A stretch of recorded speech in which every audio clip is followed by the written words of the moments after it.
Hey, Twitter world. Don't pet the llama. A pangender octopus who roams the cosmos in search of love. I'm never going to look at butt plugs the same. Apparently, ducks are rapists. I'm really uncomfortable with this conversation. What's going on, guys? We are finally back. It's been a couple of weeks. Been a little bit. Been a crazy couple of weeks. But welcome back to the Till Death Podcast. I am your host, Ian. And I'm Jennifer. There we go. I decided to say the full name. You went with the Jennifer. Yes. Okay, cool. Awesome. Felt weird. So, at the very start of this, we'll get through the, we're going to do an ad script for our family in Chelsea Smile Clothing. Chelsea Smile isn't your typical run-of-the-mill startup clothing line. Founded in 2017, they've taken over a decade of metal touring experience and adapted their clothing line to fit the times. They've searched for the best quality cotton and denim to create their brand. You won't be disappointed. Styles change, family stays the same. Join the Chelsea Smile family at chelseasmile.co. Alrighty, and then we also have our newest sponsor. It's going to be Patrick with, let me see, what is it? Start New Financial. It's only been like one or two times, so I'll get better at this, guys. Sorry about that. Are you struggling with high interest rate debt? Make the minimum payments and get nowhere? You need Patrick with Start New Financial. He will give you a free consultation and show you how to get rid of your debt in 24 to 48 months. They wipe out all the interest and consolidate the debt into one single payment. Start New Financial has an A+ rating with the Better Business Bureau, and they handle over $40 million in unsecured debt a month. Patrick is a certified debt specialist with the IAPDA. Give him a call at 616-965-6501. One more time, that's 616-965-6501. Make sure you mention the Till Death Podcast when you let him know that you need his help.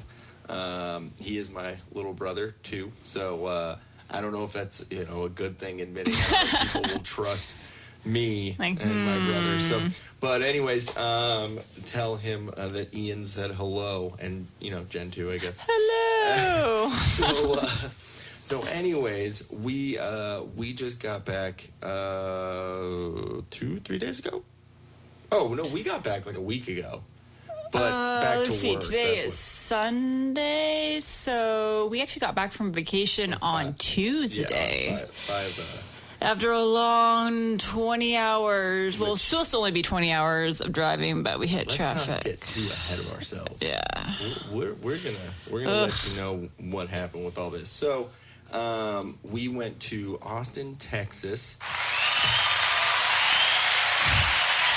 And thank God we're back there before all the craziness in Texas. Yeah, and it's Austin, Texas. I love it. I personally love Texas. It's like home away from home for me. The people out there, they drive about as shitty as they drive here, but there's the Southern hospitality. It's very apparent.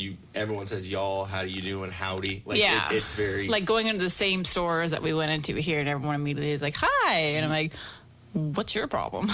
Yeah, immediately being from here. But they suck at driving. Yeah, like it's absolutely horrible, and it's a little bit different because Jen has never driven. They on have Texas some road.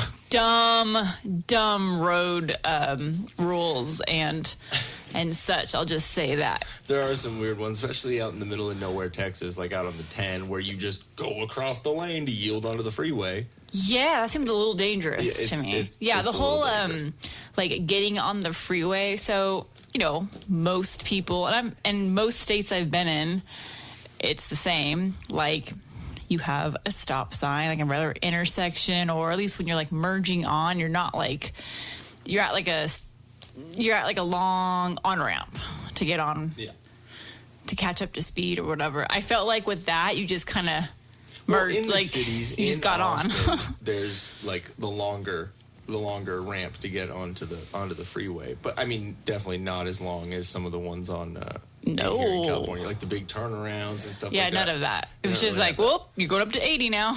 Yep. It's a Go. little... It's pretty much, I'd like to say, personal responsibility driving. There's a lot of yields, and that's dangerous And combined there's with the horrible driving.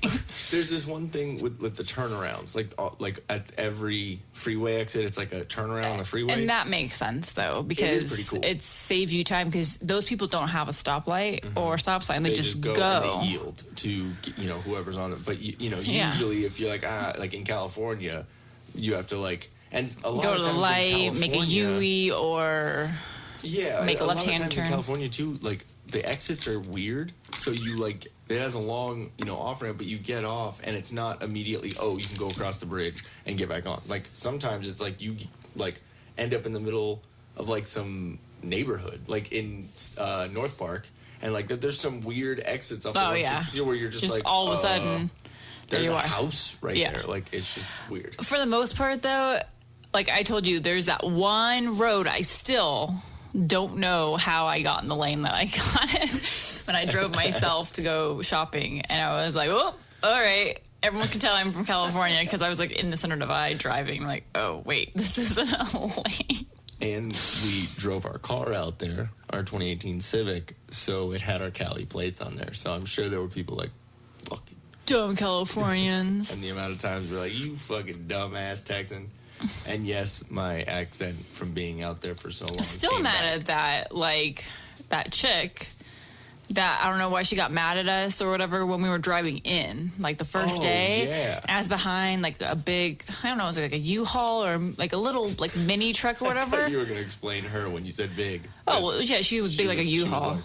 But I thought of things that I wanted to say. She was just mad because she was wedged into that car. She was wedged into the car. She definitely needed a couple shoehorns to get in. They're probably one's on the door, one's right by the seat. So it's She had just a lot of the Cheddar's biscuits, I'll just say that. Jesus, them croissants. But Butter croissants. Yeah, she was large and then had the blue hair. So I'm guessing she'd probably be offended by anything we had to say. she was probably hangry and triggered all at the same time. Yeah. But Well, you were driving, right? I was driving, but I was like, which made it... I had no idea what she was even yelling at because I was like, I have 2 feet between me and the car in front of me, and we're all at a red light, lady. I don't remember know what exactly- you're what you're barking at. I just said. That bitch a dog.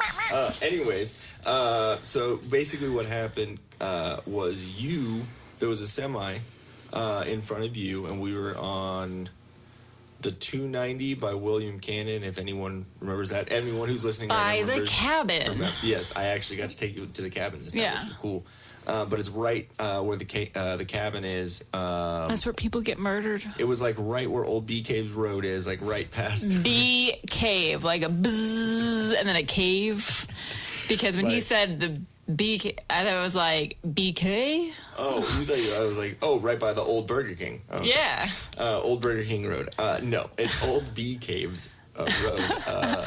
And it's the little quick exit right there off 290 between Old Bee Caves Road and William Cannon. And there was an HEB semi in front of us.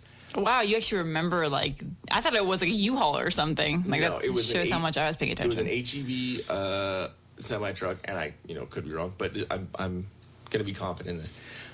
You were about maybe a car length and a half away from, you were a safe distance away from a fucking semi. Yeah. When we're in a Civic. Yeah. And it literally would have given us Because we a haircut. had a loaded car, and it didn't stop being that heavy. It's a 2018, so it's got good brakes, but Still, it driving was, safe. Yeah. So we were a safe distance away, even though we're more aggressive drivers, we get to where we're going, And it was kind of rush hour traffic for them at that point. What, 6 o'clock? Yeah, on a...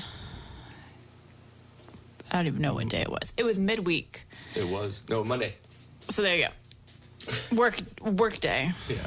And so yeah. and she was in this, one of those, not lime green, but it was poop, Like you just had. It was like baby food, like baby zucchini or like baby zucchini. Baby peas. I don't know why zucchini came up, but baby peas, like that mashed peas color. I think of the snot like from that commercial. It's the Mucinex. Yeah, it was like people that have like that green color. I don't know why. Kia Maybe because it's cheaper. What's that? So you buy that ugly color. Kia Is it little. a Soul? I don't know. It's a Kia, like a knockoff of a The one Honda. with the hamsters in the commercial. It's whatever it is. It's like the knockoff of the Honda. Yeah, little hatchback thing. Yeah. Yeah. But anyways, so She was all mad. We were in traffic. She was. Like we were large, all bumper to bumper, and it's not sweaty. going anywhere. And it's sweaty. I'm sure the AC in that little shitty car is not great. So she probably was not enjoying herself. And then again, Callie Mad. Blades. So she honked and went around the side. My window was down just because it was hot and I wanted to feel the Texas air and The humidity, you mean? yeah, basically the sauna that was outside. It was nice to be back in Texas again, I will admit, or back in Austin. And so, anyways, we're driving in, and she pops around. Obviously, we weren't driving fast enough for her, and goes around the right side of us and honks. And as she's going by, she has her window down, and it was like that thing, like. She was like almost surprised that I was staring her, like giving her eye contact. All when I she said heard it. was learn how to effing drive or something like that. She said, "You're from California. You should know how to fucking drive." Oh, she actually said that? Yeah. And I was kind of like, "Thank you." Like you're complimenting where I come from. Like wait, I didn't. But then I was like, "Fuck you, bitch." It was great. So I was just I was so confused because I was like, I don't know where else I'm supposed to go. I have the sidewalk to my left and I have a truck in front of me, and you apparently can't get to food quick enough. So I don't know. Yeah, it was one of those situations that we've talked about. I don't get people, and it's like it's funny because you look back on situations like that, and it's like damn it, I had such a good thing to say. I was just gonna say, like we've talked about with that guy. That, that's when I'm sorry, but yeah, I'm an advocate of guns. Obviously, I wouldn't have a gun in my car, but I would have a paintball gun for sure. Or mace would be fun to spray in someone's car at them. Just saying, and then bye. I've always thought it would be funny to have either like. Those like big boxing gloves, like Yes. spring out, like something like that. That's just like, dang it, and it's like, okay, Or it goes back to our conversation on the podcast with Dan, where we just have dildos that stick on people's cars. And the dildo shooter. yeah, she would probably need one because that would be the closest thing that she'd get to a dick. So that maybe would make her happy. Shooting a I'm trying dildo. to think of a funny name so we could have it with the whole Mandles thing. Could have So you'd have a dando. Oh my gosh. Okay, yeah, Dan. So when Dando. you're listening to this, yeah. So your candles are going to take off. So I think once you're doing all the cells on those, yeah, you can start some lines, some second lines, and somehow working dildo launchers. Yeah, because that goes with candles. Well, it's men that are supposed to be purchasing Dan's candles. So There might be a couple of them that are homosexual. Or teas. So Oh, true. Very true. there could be Very true. teas that would prefer, or Qs that could True. want some D. They could question their idea of what they want. Candles and Ds. In candle sense. In candle sense. Oh, that goes down a whole weird rabbit hole. But yeah, so that was our... So what would be a good name for Dan's dildo launcher? Dan's dildo launcher. There you go. That works. It keeps it simple and people know what the product is. So yeah, I'm sorry. I kind of jumped ahead of our initial... how we got out there. leaving for Austin, because Yeah. I just was she's been on my mind this whole time. I'm like, Dang. yeah, I've A had little things, a little triggered. But yeah, we drove. Nice. We decided to drive out there because you had all your equipment and didn't want to fly with that. I'm So not trusting TSA with any of that shit. Oh, hell no. I don't even trust them with my suitcase and my underwear. So why am I going to trust them with your guitar and amp? And... Like, do you think TSA, like, takes out people's underwear? Oh, and, like, completely. sniffs them? Oh, completely. Like, you know there's some weirdos like that creepers? take some. Yeah, exactly. One of my friends that... Have you lost underwear? No. But one of my friends has. So, and I've mentioned her before to you, just talking about the underwear. Like, I flew with her to Vegas, and she told me how to properly wrap my alcohol so it doesn't spill, and if it opens, like, you know, so like you do the whole like put it in a Ziploc bag, it's unopened in a Ziploc bag, then wrap it in a towel and bubble wrap it so that way it doesn't shatter. If it opens, it'll go in the towel. Blah blah blah. And she's like, they're probably going to open your suitcase because they see something wrapped up. So she's like, expect your suitcase to look rummaged through. And she's like, sometimes my alcohol gets taken. So I'm like, oh, okay, whatever. So I was just kind of half expecting the Jack Daniels not to be there. But she's like, yeah, so sometimes they've taken like bras or underwear. Like, that's just creepy, man. Like, I don't know. That's just... Someone's like, oh, these smell good. Like, I mean, if you're a fucking teenager... You know what's really crazy though? So obviously to get like a TSA job, you obviously have a background check. Yeah. But the background check is going to be like fingerprinting. Mm-hmm. I'm sure. Well, actually, I'm not sure. I'm thinking it's not like the in-depth background check that you have to go through to be a police officer or to be a civilian and work at the police station. Mm-hmm. Because my current boss, she used to work for the police station, and she told me like the questions they ask you, and you get hooked up to a lie detector. And I mean, it's a thorough background check. They know anything and everything about you. Booty and everything. They ask you questions like they want to know about your sexual history and everything. Like so finger up the butthole. Maybe, I don't know. Wow. I mean, like, they want to know how mentally stable you are. So I don't know with TSA. Makes sense. It makes sense for them to go through the same thing. Mm-hmm. So you would hope they're more mentally stable, but maybe it just doesn't come through in the test. Do you like to sniff panties?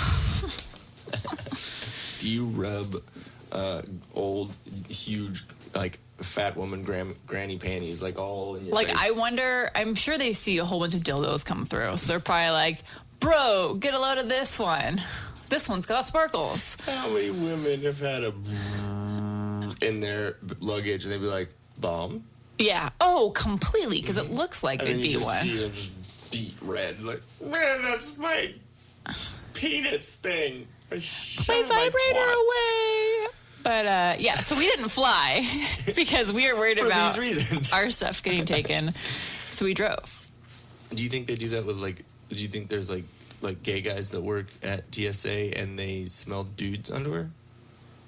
I think it's fair game for everyone. Because, I mean, a dude is smelling a woman's, so it's still a dude that would smell them. Like, men are weird. Men are crazy. Not saying that women aren't, but, like, men are, we have our weirdness. I bet there's weirdos in both sides, to be honest. Yeah, there's weirdos. All sides? All sides. All sides.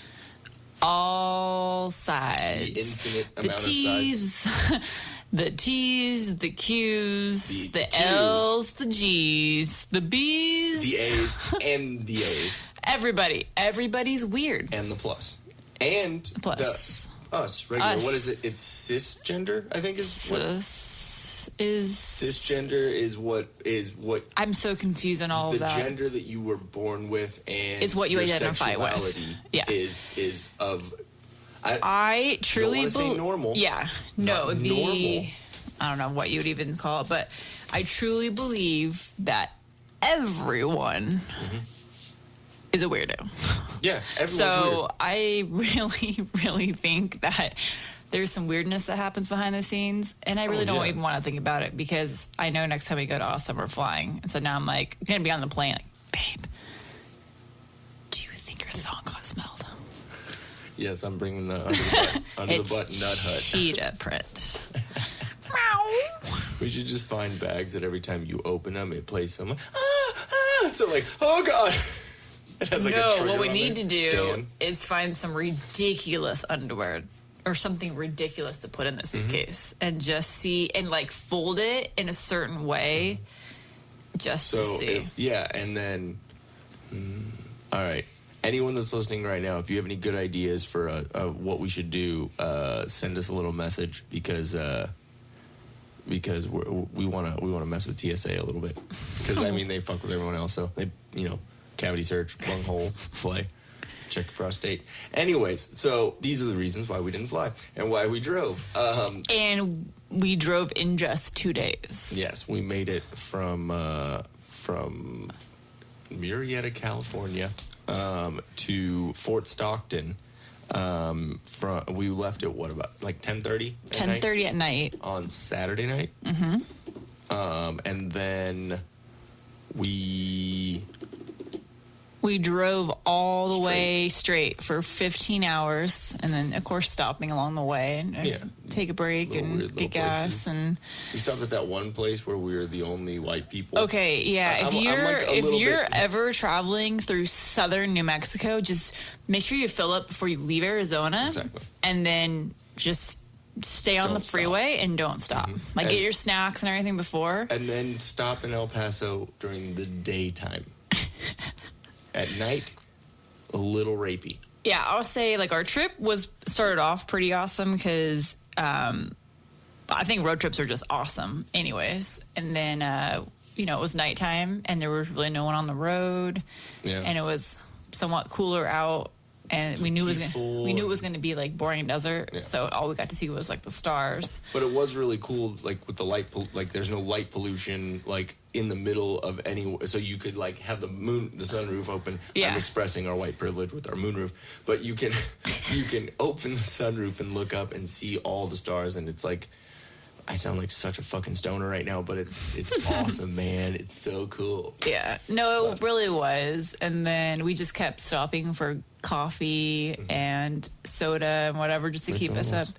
McDonald's actually has good coffee. Okay. So the first McDonald's we stopped at, was that the one with... Okay. The first one we stopped at is before we left California. Was that in Blythe? Fuck that city. Well, it's just a little crazy, like, white people meth town. Oh, yeah, exactly. Completely. Like, but it's funny because the McDonald's was, like, legit. Yeah, it was clean like, it looked, fuck. It was, like, they remodeled it. With the one with the pissy pants, like the girl who had the brim, that was on the way back, wasn't it? Huh? The one who I told you has a fucking personality of a wet Cheerio? Oh, no, that was on the way back when we were still in Texas. Okay. That was Fort Stockton on the way back. Yeah. Yeah. So stopping, if you stop anywhere at McDonald's, you get to see, like, I don't want to say this and like insult anyone that works in McDonald's, but I would say for the most part, the people that are working at McDonald's are usually the good indicator of what that town provides in the way of people. And you're trying to skirt around the issue. What I'm going to say is, sorry, you don't deserve $15 an hour. You as a McDonald's worker. Well, especially since now we can do it on the computer. Yeah, exactly. Like I even got my receipt and paid the computer. I have talked to anyone, which is actually pretty awesome. But at the same time, it's... Well, the girl that helped us, I think she had like gone in the bathroom and gotten high and came back out and was missing like almost all her teeth. But but she seemed nice. Oh, just, and interesting. Blythe was the last place that we would see with paper ass gaskets. Oh yeah, I don't get other states. Hello, okay, so. This isn't like white people privilege thing or whatever. This is a sanitary thing. Should be a human right. The paper ass gaskets. Mm-hmm. You need to have those in the bathroom, and I can't believe that other places we went to did not have those, and I had to spend time putting my patchwork toilet paper around the seat because I was double ply that. You got to fold it in half. Okay, and the worst thing is you put on the first layer and then it soaks through. Mm-hmm. because somebody... Oh, no, I trust my spit more than I trust what's on there, so I spit on the thing and then wipe it, and then I dry it. This is why I was telling you that I needed to carry a little mini bottle of Lysol in my purse. Because let me tell you, this is the middle. This is the middle of summer. It's August, or it was August. So you have sweaty butts sitting on the toilets. Not to mention their butts. And usually you can tell if like a toilet seat's warm. That means someone just sat on it and took a shit. Exactly. This time you're like, it's just a hot toilet seat. I don't know. Yeah. So I was like, every bathroom trip took longer because. And usually what would happen, I'd like put on a piece of toilet paper and it'd fall off. Damn it. Get another one out. Put it on. So then you're just like slowly patchworking around the toilet seat. Then you can finally sit down. Mm-hmm. And I'm like thinking to myself, are you that cheap that you're not going to spend the extra money on ass gaskets? There's a holder for it. There's always a holder for it. Really? No. Nothing. There was never a holder in the woman's stall. So maybe... There was always a holder in the men's stall, but just nothing in there. That's weird. So there was never even a holder. That's sexist. They don't have anything for the women. What the fuck? They think women don't take long shits? Well, all women... Well, let's, be sure. Right. I would say all women. I was like, maybe that's what their reasoning was. Down, okay, right? Men stay longer in the bathroom, so they need more protection. But all women doesn't make any sense. Sit down to pee and poop, right? Almost. I mean, I always look over. If you see the tennis shoes facing the wrong way, you're like, nope, I don't need to pee anymore. I'm going to go. Yeah.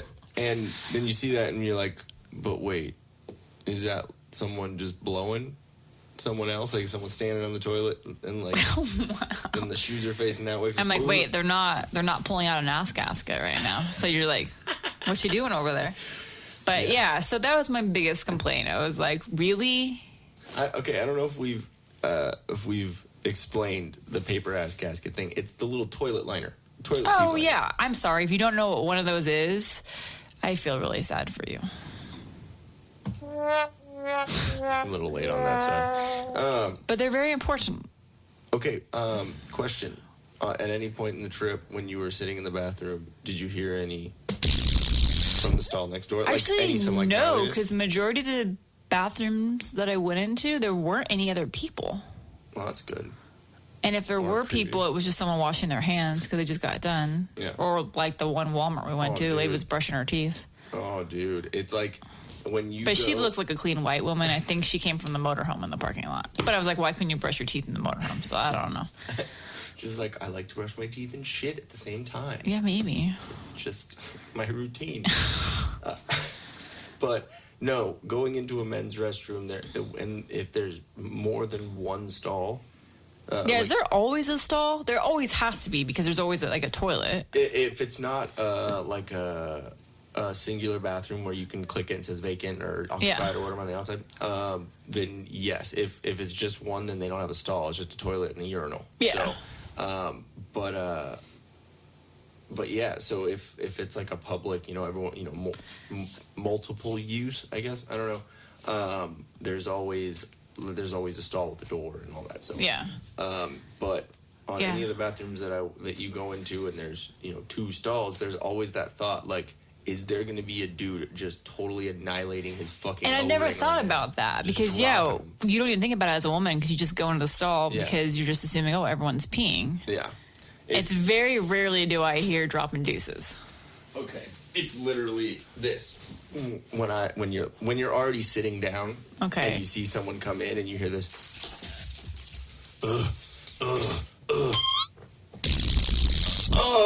like I'm dead serious. There's a couple times where I was sitting and they're like, dude, I'm shitting and I'm gagging. Like you are a fucking dumpster fire inside your in your insides. It's just nuclear. Was that just specific to our trip, or does that always happen if you're at a? Well, I mean, I'm thinking it's road food. Oh yeah. Think of all the times we ate McDonald's. Yeah, true. But I blew up some bathrooms for sure. Oh, gross. For sure. And there were and I'm a jokester. I like to fuck around a little bit, so it's not like it was it was hard shitting, but I made it sound like it did, and I like to be that guy. Seriously? Oh, for sure. Like, you don't want to walk.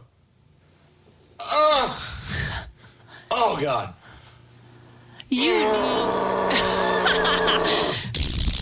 You seriously did that Yep. to make them feel uncomfortable. It's almost a nostalgia thing because me and I know that sounds horrible, but a nostalgia thing because me and Matt Casket from when he was the drummer in Of Hearts and Shadows when I was in that band, when we'd be on tour, if there would be multiple stalls, we would both go in, and it would be like a thing like all we had to do was piss. But it like you see like in like a big ass truck stop, bathroom or whatever. There's a bunch of people in there. And number 45, your shower is now available. Like, yeah, the creepiest, most like prostitute voice ever. Like, what happens in that shower? I'm sorry. Continue your story. But no, like we would go in there and it'd be just kind of that like that little look, like let's fuck with people. And so we would go into 2 stalls and just like from 2 different stalls, and you could see people, you could hear people like get putting their shit on real quick. Like, yeah, because they probably think you're fucking. No, but it was 2 different stalls. So it'd be me doing it and then him doing it, and like. Yeah, that's a way to make people uncomfortable fast. Oh, you clear the bathroom out, and it was great, and it would make us laugh. There were a couple weird looks when walking out. Exactly, that's what I'm saying. Like, what if you walk out of the stall and people are there and they heard it? Not as weird as when I accidentally went into the fucking woman's restroom at Disneyland. That's your dumb fault. Well, I was on me and Patch were on our phones, like. So he went in with you. Oh yeah, he was right next to me. We were on our phones, and we had a good couple of drinks, and we were like, let's just go to the bathroom real quick. And we were on our phones like boop-a-doo, and so walk in, and I didn't even look up. I just walked straight in, and then like went into the stall, and like same with him. Oh, and he went in too? Yeah, like we both went in, and we both went in like different stalls and shut the door, and like. I'm sitting there on my phone, like going, like sitting down to pee. I like to sit down to pee. I will admit it. It's nice. Take a load off. Not actually poop, but like just chill, right? Whatever. I'm gonna get flagged for that. Anyways, secrets out. It's nice. It's my time to sit down, and I like to go on there and get the little red marks on your knees from going on Facebook. So anyways, I'm sitting in there, and I start hearing like little like. What are they doing in here? Like hearing like little like things, and I'm like, and I hear kids in there, but I'm like I'm kind of faded, so like in my head I'm like trying to rationalize shit, but I'm like, oh yeah, whatever, it's fucking Disneyland. They're kids with their dads, like yeah, it's fine, right? Yeah. They have the diaper fucking table thing. Yeah. So I'm like, oh yeah, it's fine. And so I fucking open the door and I just see moms and kids, and I like.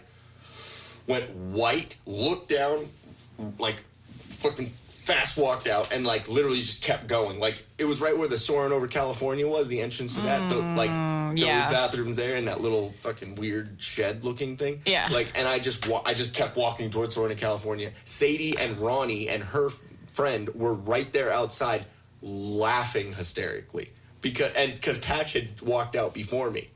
And he realized? Yeah, he realized before I did, and I was like, oh, God. Oh, my God. Definitely the most awkward moment of walking out of a bathroom.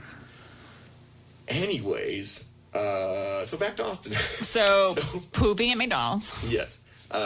So... Yeah, I didn't hear any ladies No, you didn't hear struggling. No, but what was funny is that McDonald's in Blythe, it was like the bathroom was empty, super nice bathrooms. But I remember like looking over and there was a girl had left her cell phone like in the stall, like on top of the toilet paper. Yeah. And it was funny because when I gave it to the front counter, they're like, "Oh my gosh, why is everyone like this is like the 4th thing that someone's left in the bathroom tonight?" Stop doing drugs. Yeah, I probably should have washed my hands after touching that phone. Oh, yeah, exactly. That was wiped with a butt for sure. And so after we left Blythe, I think we stopped at a cut. Like, where did we stop in New Mexico? Okay, well, first we crossed over into Arizona at that point, and we hit Phoenix. No, yeah, we hit Phoenix first.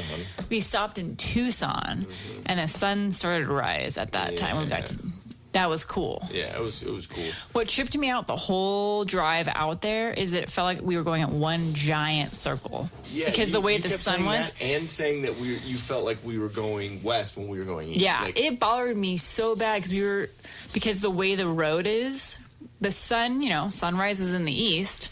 So we were, if you look at the map, from Phoenix to Tucson is going kind of like southeast. And so the sun was like actually to my left when we were driving. Yeah. And that's what was tripping me out because it seemed like we were going back home again. I don't know. The way the road was, I'm like, and then I felt like we were just like looping back around. Yeah. It tripped me out the whole time. What tripped me out is because we, I dabble in the THC intake vice, I guess it would be. So I didn't take any actual herb, but I took a little cartridge, a little vape cartridge, and so especially because we were going to be in the car, and I didn't want to be crossing states and smoking it up and making because I mean, vape smoke's a lot easier to dissipate and get rid of, but weed smoke in the car, it just fucking flies right back in. Don't like to be a pansy, but I try not to be around like smoking, any vape either. Yeah, so. No, I try and be as that stuff still scares me too. So I'm like, I don't want to breathe it in. So definitely, a little pucker into the butthole every time we go across the state line, but luckily she was driving almost every time. Like, oh yeah, she's white girl. Yeah, she's white girl. Yeah, that's good. Okay. White car, white girl, we're good. And so, so yeah, we crossed. I think the only stops we made 2 stops in Arizona. So we stopped in Tucson to get gas and get some foods, and then we stopped. I don't even know what town it was, to be honest, but it was another McDonald's. Yeah.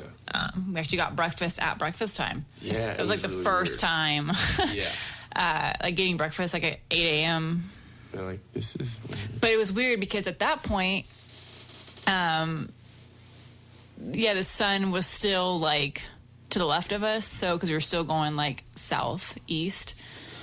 Was that when there was like a hotel like right there, and we like went up there and parked and then chilled, and then there were bees and we fucking bounced. I'm a pussy. There's a lot of bees for some reason out in Arizona. All the trash cans. Yeah, and all that. I don't know what was up with that, but stupid. So anyways, we get to Fort Stockton, where we're staying, Fort Stockton in Texas. And it was kind of cool to drive through El Paso when we got through there, also because, Wait, you totally forgot about the whole New Mexico thing. Right? You're trying to block out New Mexico. After getting breakfast, then we crossed over into New Mexico, I think the next hour. Yeah. I'm sorry to anyone that has ever lived in South New Mexico. It is a shithole. And I'm sorry, I'm being honest.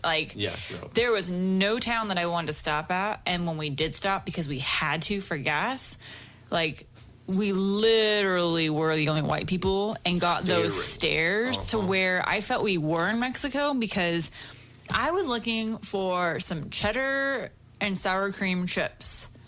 They didn't carry those, but they carried every single spicy Chipotle chili chip possible, and it was all the Takis, all that. They had carried every flavor of Takis for sure. But I mean, walking in there, it had that smell of Fabuloso, and no, you don't like Fabuloso. Oh, I can't stand Fabuloso. I don't know what it is. It smells horrible. But so I smelled that, and it was ghetto as fuck when we walked in, because we're like, okay, there's a Shell coming up. No. I swear they stole the Shell sign just to put it up at their gas station. I don't think that actually was a Shell. And not to mention, you had to go on this maze to find the bathroom, which that should have been a cue to you not to go to the bathroom there, because I literally felt like I was going to get, kidnapped. Yeah. So I kept looking around. Like, I probably looked like I was about ready to steal from them because I kept looking all suspicious and staring at every other person. And then, like, I told you there was a dude that was staring at me, and he was like this bigger white dude. And I was like, I'm not getting a good vibe from this guy. So I got out my phone and started, like, taking a picture of him because I was like, and making it obvious that I had my camera facing him. And then he kind of walked off. But I was like, this is weird. Like, we're so close to the border. I feel like I'm going to get, like, human trafficked right now. like so that was scary. If that ever happens, you know I have no shame. So call me. I'll answer the phone while I'm in the bathroom. Oh, I know. But at that point, I was like... I'll run out with my dick out. I don't care. I'll run out. Oh, I was looking at what things I could use as a weapon. I'll just piss on it. I'll piss on you. Drip, drip, drip. On you. Speaking of R. Kelly, how you doing in prison? So yeah, that was our New Mexico experience. So let's get over that because fuck New Mexico. So we get into El Paso, and it was pretty cool because the border is literally right there next to the freeway for a good section, and then it's still visible. Legitly and right it's crazy, there. man. It's crazy to see the difference between fucking UT El Paso and Mexico. It's completely the way the freeway, the streets are. How it's like it's crazy. Like, I kind of wanted to just like be able to pull over and just look, kind of look and just look because stuff. I mean I've been to TJ, so I've seen what that looks like, and it was like the same thing. I don't know what town is just south of El Paso, but see what dad? Juarez? Is that Juarez? I guess maybe. It is Juarez. But it's like shanties. It like legitly is like what you see on TV as Mexico, which is probably just like bad LA. Yeah, it's just but it literally is. It's like all underdeveloped streets. Yeah. Like, it's just weird to me because you just think that everywhere else is going to be like where we live. You don't realize, like, even in our like scary like little towns of like 1,500 people here in the States, it's still a developed. Yeah, exactly. Somewhat developed area. Whereas you go to Mexico and it's just like, well, you're going to get killed tonight, maybe. You could get stabbed. I don't know. It's just crazy. It's like, just looking over there, like, wow. Like, it's crazy. It's like right there, a whole other country. I'm sure, if we walked around and did some of that stuff, I'm sure we could probably get away with a little bit of time of, not. Yeah, a couple hours. But it just seems, and obviously we're joking, like, I have no problem with ever, like, visit, like, I could totally visit that, but daytime, like, daytime. No, I've decided I will never go to Mexico, and I don't get, like, all my coworkers that go down to, like Cabo, fucking all that, yeah. I mean... Yeah, but you hear about all the Americans that are getting poisoned or drugged or whatever, all these supposedly safe resorts down there because, they hate us. So what makes me want to go there? I don't want to contribute to your society. True. Understandable. I think what I'm saying is I'm not saying that I don't think it's a completely lawless society where you walk over there and they'll shoot you in the fucking head, but like that's you're worth money to them. True. I'm just saying if we went across the border during the day and like had food or something, like I'm sure there's like seeing it with our own eyes and visualizing it, I'm sure that it would it might change our opinion or it might cement our opinion about it. It might be exactly totally good. I'm never going there. Well, there we go. So this is going to be our opinion forever. Forever. So we get into Fort Stockton at about like 5 or 6, right? Yeah, between 5 and 6. Yeah. Or was it?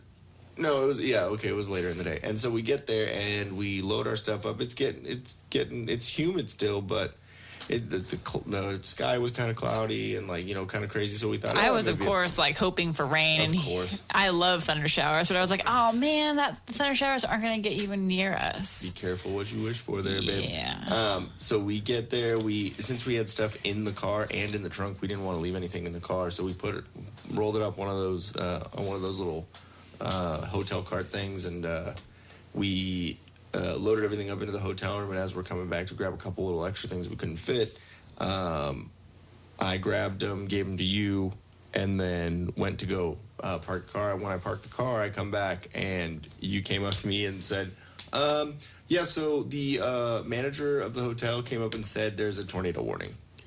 Yeah, because at this point in time, we knew something was going to hit us because it was so windy out there, and like windy to where I was worried like the trash can lid was going to fly off and nail the car. Like it was getting... Little dogs. I was worried they were going to get sucked up. Oh, yeah. Completely. Like, the wind was terrible. And the dude was just like, boo-doo-doo. Oh, yeah, don't worry. We have a shelter. We can all go in the basement. And I'm like, oh, yeah, it's just how I want to spend the night in the basement with a whole bunch of strangers. That sounds wonderful. Yeah, no. And it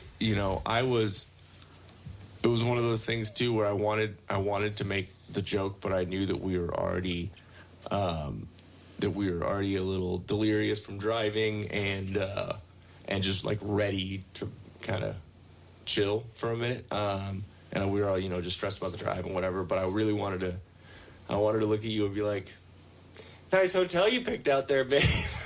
And I knew I would have gotten just about the same look. Besides that, the hotel was awesome. No, that hotel was amazing. So but at first I was like, there's a tornado? Well, what? Yeah, so I obviously picked the wrong town to stay in because I didn't realize that Texas got tornadoes. But I guess it's flat. I was thinking because of Austin is, hill country. So I just didn't even think the rest of the state is flat as fuck and can get tornadoes. But I mean, it's right there in Tornado Alley. It's a little piece. And so I ended up needing to go to the store. I ended up having to go to 3 different fucking stores to find the little vape cartridges.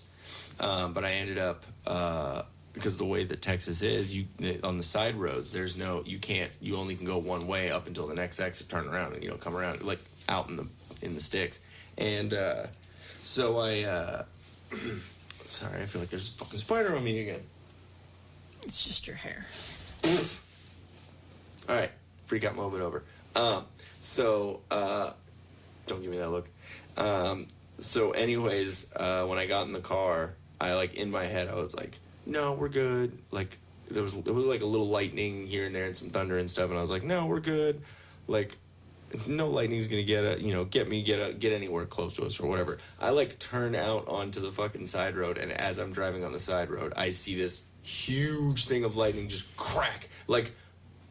In my opinion, super fucking close. And it was right where I had to drive to where the lightning was, that area to go really? And turn. So I'm like, ah. And so I finally get where I'm going. And as I'm getting out of the car, to go, it was the little mini Walmart, the Walmart gas station piece. Yeah. It was a little tiny one. And so I went in there. And as I'm getting out of the car to run in, I look over and I can see the hotel where you are. And I see lightning go. I don't know how close it was to the actual hotel, but it looked like it went fucking right next to it. And I'm like, babe! And so I ran into the store. Do you have that? And I fucking finally grabbed it and ran out. And I sped back to where you were, and realized everything's okay. The hotels didn't burn down. So we get back in there, and there was free dinner, which I've never heard of in a hotel room. Yeah. It's always free breakfast. Yeah, free breakfast and dinner. And the dinner was lasagna, and it was homemade. Amazing. It was it was Italian food made by a little Mexican woman, which it was the best lasagna ever. So, yes, Maria was standing out there. I don't know if that's her name, but I'm guessing Consuela. It could have been. Was standing right there. She was an awesome woman. We're just joking around.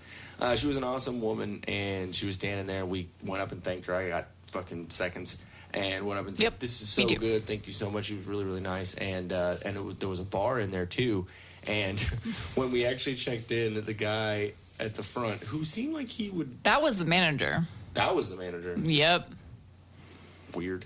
It seemed like he would fit better in San Diego or Austin or Portland or something. He was very blue hair, kind of, whatever. But anyways, so he just didn't fit in West Texas. It just made me laugh. And so he he said, "Oh yeah," like before we learn about the tornado, all this shit. And the first what he said is, "Oh yeah, there's a bar, and the bartender should be here about 7 or 8 o'clock." Yeah, well, it's supposed to be there at 6, but she'll be late, like usual. She'll probably be there about 7 or 7:30.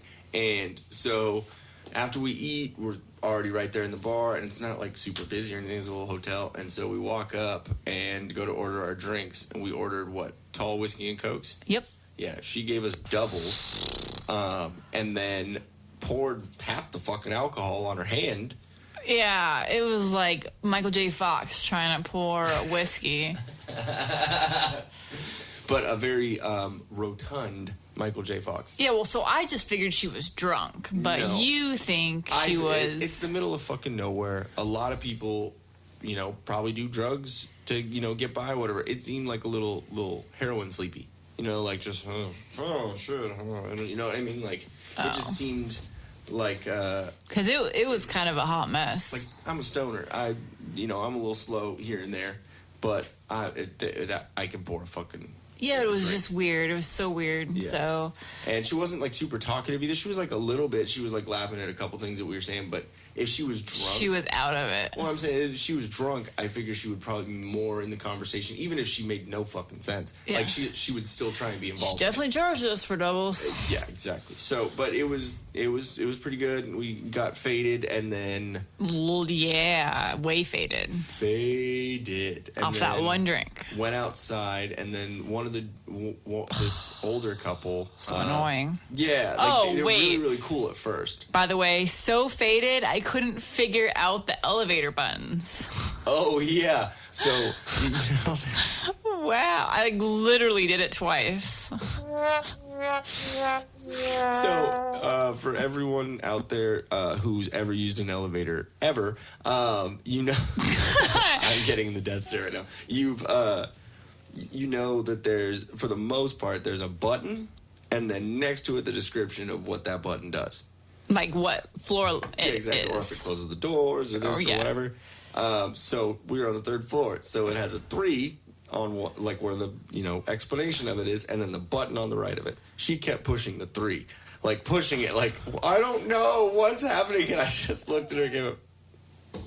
And then I didn't even know, like I just thought he was doing that, like haha, like takes the magic touch. So at that point, I didn't even realize what was going on. It wasn't until like we were trying to go back down to the lot, like we'd already gone down, come back up. And then we wanted to go back down for another reason. I don't know. That's when that dude was in the elevator, and he's like, you got to actually push the button. Because I did it again, and I was like, what? So and then I was like, was it me and you? And then that's when I was like, dude, we just got done with like a 15-hour drive, okay? Shut the fuck up is really what I was trying to say. Speaking of the 15-hour drive, I do want to say I will commend you. And I respect you so much for actually driving half the fucking drive. I love driving. It was great. We did 5 hours, a couple hours. Yeah. Like it ended up working out real well. And because the last time when I drove out there, when I was with I was 22, and it was with my girlfriend at the time, and she said, "Oh yeah, I'll totally drive half." She drove maybe 5 hours of the whole 25-hour drive. Like it was so I ended up driving over, and we didn't have AC. It was in a shitty fucking Chevy Cavalier. My balls were sweaty. Sweaty balls. Yeah, sweaty balls. Hey, Dan, that can be one of your candle scents. And it can be Alec Baldwin on the front from the Saturday Night Live skit, just 3 of them. Put my sweaty balls in your mouth. Wow. So anyways, so it was fun that we ended up, we left at what, about noon, right? Yeah. We got out of there right on time. Like we woke up, and had to... No, we woke up early to go get the free breakfast. Oh, that's right, we did. I'm remembering that wrong. Because we were kind of, we drank a lot. Yeah, and then we needed to soak and then that we up. slept a lot because we just were up for... Oh, yeah. So we forever. got some good sleep, got some drunk sleep, and so when we left, we ended up it was only 5-6 hours, something like that. Yeah. to get into Austin, and you ended up driving, and you drove the whole way. You're fine with it, which is cool. I was gonna take the other part, but you wanted to, and then that's where we come to the troll in the fucking Kia Soul. Oh, troll in the soul. Troll in the soul. Gotta pay the troll toll. Anyway, so once we finally got in, we got into the Airbnb condo that you found, which was a pretty good find. It was You keep calling it an Airbnb. Yeah, it was, wasn't it? No, it wasn't through Airbnb. Oh, well, not that same thing. Like, just me, like, calling a fucking Lyft and Uber. And Oh, okay, gotcha. Jesus. Yeah, I'm a little disappointed because I picked that condo because all the reviews and like recent reviews, and there was a lot of reviews because they're on Expedia, that's how I found them, and then also on Vrbo, which is another like vacation rental site.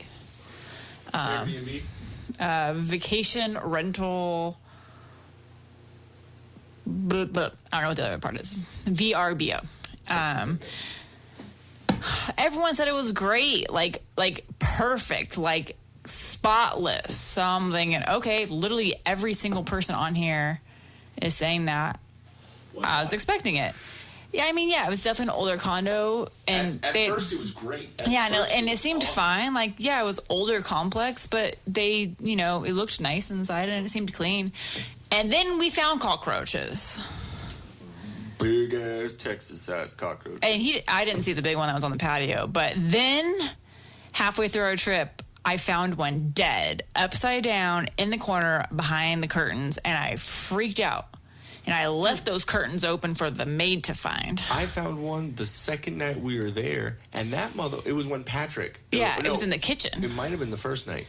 I think it was the second night. He came to pick me up, and he came in real quick, and then, and this cockroach wasn't running around or just standing there in the middle of the kitchen. He was leaned back on his back, chilling. Like, he was just, "What's up? This is my house, bitch." Like, that's exactly, like, I swear that's what he said to me.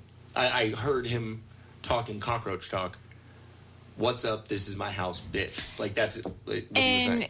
So he could have like the Thug Life thing on with the little blunt. And yeah. Kind of like, I mean, the place was clean, and they hired cleaning crew. Like, they had a cleaning crew ready to go, like, the minute we were leaving. So I know, like, they have a cleaning crew. But I think because the complex was older, I'm sure those were coming from the neighbors. Yeah, it was. We heard some weird ass noises too. So we could have been in an interesting area. We were off of what was it called? Timber Ridge, right? Yeah, that was inside. It was Timber Ridge, right? It's on Parker, south of Oldtorf and north of Olaf. And north of Woodward. And There's a lot of woods. Yeah, all the wood. And it was like, I know this sounds ridiculous, but it was right. It was right next to a Vietnamese church. So that's how we kind of knew when we were driving and what it was. And Apparently actually, Johnny B used to live in an apartment complex right now. Right? Apparently that's the new up and coming area, is what I was reading, because everyone's trying to get rid or leave downtown. I thought you were about to see. Apparently, that's the new up and coming religion. Is the Vietnamese Christianity. Mm-hmm. Anyways. So, I mean, it was pretty cool. We got our stuff in there. And just to explain, we didn't do a podcast leading up to our trip just because we had so much going on. And we weren't able to have the time with practicing and trying to get, do vacation stuff and everything to actually sit down with the dudes from, the rest of the dudes from Set Aflame for a podcast. So, basically, I took all my podcasting shit out there for no fucking reason. But, yay. So, we actually could have been a little bit more comfortable in that car. Sorry, babe. Hey. Next time. So, we got there, and Patrick Marlowe, who actually I've been talking to, and he said he does want to do a podcast, so he wants to call us. So, it'll be cool, and we are actually talking with him about a possible sponsorship for his company. Okay. Planet Tonics, right? Yes. Planet Tonics. Yes. It's actually really cool. You probably have more information, or I mean, more know-how in that world than I do, but it's basically just herbal. So it's basically like tea. It looks like it's teas and kind of like it looked like essential oils. T's and L's and G's. Haha. So basically, what Patrick was saying is that Austin is trying to look for healthy alternatives since it is like like any city. It's party town. Well, it's a college city and it's a so party city. So looking for ways for the bars to incorporate healthy alternatives to getting a whiskey and Coke. Now you can get your whiskey or I don't see whiskey going well with those, but more vodka. More vodka. Gin is what he said, too. Yeah, like organic. Because I mean, there's so many organic alcohols out there now, which is awesome. So getting like an organic alcohol and mix it with a healthier, well, not even healthier, healthy mix. So I don't even know if there was any calories in that at all. In those tonics. We'd have to go get them, but yeah, and he actually gave us some samples, which is pretty cool. It's definitely very. You're not the biggest on tea. I don't like tea, but it was very tea like just regular like iced tea or whatever. It was very flat. I like hot green tea, but I can't stand cold tea. So, but I mean, there's a couple of them. One of them had what. Do you remember some of the ingredients? I don't, because a lot of it I wasn't familiar with. Yeah. So, but one of them was for focus. One of them was for energy. And one was for recovery. Recovery and sleep. Yeah. So focus, recovery, sleep, and so, and actually, our drummer from Set Aflame, Nick, he said, didn't he say he like drank like a shit ton of it and it just made him pass the fuck out? Well, yeah, because the sleep one has. I totally forget the name of the natural sleep supplement. It's not melatonin, but there's another one. Something root. It was some sort of root, right? Yeah, and I don't do well with that. Like, for some reason, like, my mom and I both have a bad reaction to that. And like, you passed the fuck out, didn't you? Oh, I did. And I knew it was going to happen as soon as I drank it. And he's like, oh, it has this in it. And I was like, shoot. Okay. Valerian root. Valerian root. Usually it upsets my stomach. Like, I can't handle it. And we were just doing like little shots of it just to try it. But, I mean, so it's like what people don't realize is that stuff, actually can make a difference. Everyone's like, oh no, that's just all, It's all phooey. Yeah, but no, I mean, really, all the stuff like the natural herbs and the essential oils and all that stuff really works. And and it is something you have to make sure you know what you're doing. Yeah. So it's good, like, they're creating something that's going to be on the market. And it's actually in some cool, like, little, like, mom and pop shops or... So it's cool, like, they have it, pre-made like for you. Local stuff, the Royal Blue Grocery. That place we went to with Oh, my dad. with the coffee shop in it. That was totally a cool little grocery store. Yeah, I totally forgot to look in there. I wanted to see if I could see how to take a little picture and send it to Patty, but yeah, they're in a couple different of the grocery stores downtown, and cool little. Yeah, because Austin, for the most part, seems to be a very like healthy. Health. It's funny because it's like, oh, party, like that's what I associate Austin with, but they're also very health conscious out there. There was a lot of like paleo options and stuff, which is really cool. Which we cool. completely ignored because we ate everything not paleo out there, which is why I feel like shit. Yeah, we need to get back on that. But it's our cheat week, so. Like it sucks because I've been working my ass off literally, and I was all prepared for the trip, and I was all excited because I was like got back down to like kind of where I wanted to be and like weight and everything, and then we eat everything breaded and fried, and my body rejects it and is like, well, you know what, to get you back for eating that, I'm gonna bloat you like crazy. And it's like a big old balloon. It's probably salt. And it's probably getting older and stuff, our bodies are aren't as it was probably it being humid, us not drinking water, us eating salt, and a lot of alcohol. Definitely the alcohol. But so the first night we got there, I ended up practicing with all the dudes. And so shout out to Patrick, Nick, Johnny B, and Mr. Chris Matula, who was picking up the bass duties because our original bass player Davey was not able to be a part of it, unfortunately. But Chris is a madman. He learned all the songs. He learned all the songs on bass and played them almost like guitar riffs on bass. So it sounded really, really full. And he's the bass player in Bonnie Blue, who was one of the bands that played. So he had to double duty. That double do. But no, really, really stoked on that. Obviously, want to say, thanks to all the rest of the dudes in Set Aflame for, getting this done, but especially to Chris, because he had no clue how to play any of these songs before maybe about 2 months ago. So anyways, so got to practice with them. Actually, Johnny B wasn't there yet. He was there, was he? Tuesday night? I think Tuesday night. But yeah, or the next night. So it was cool, though.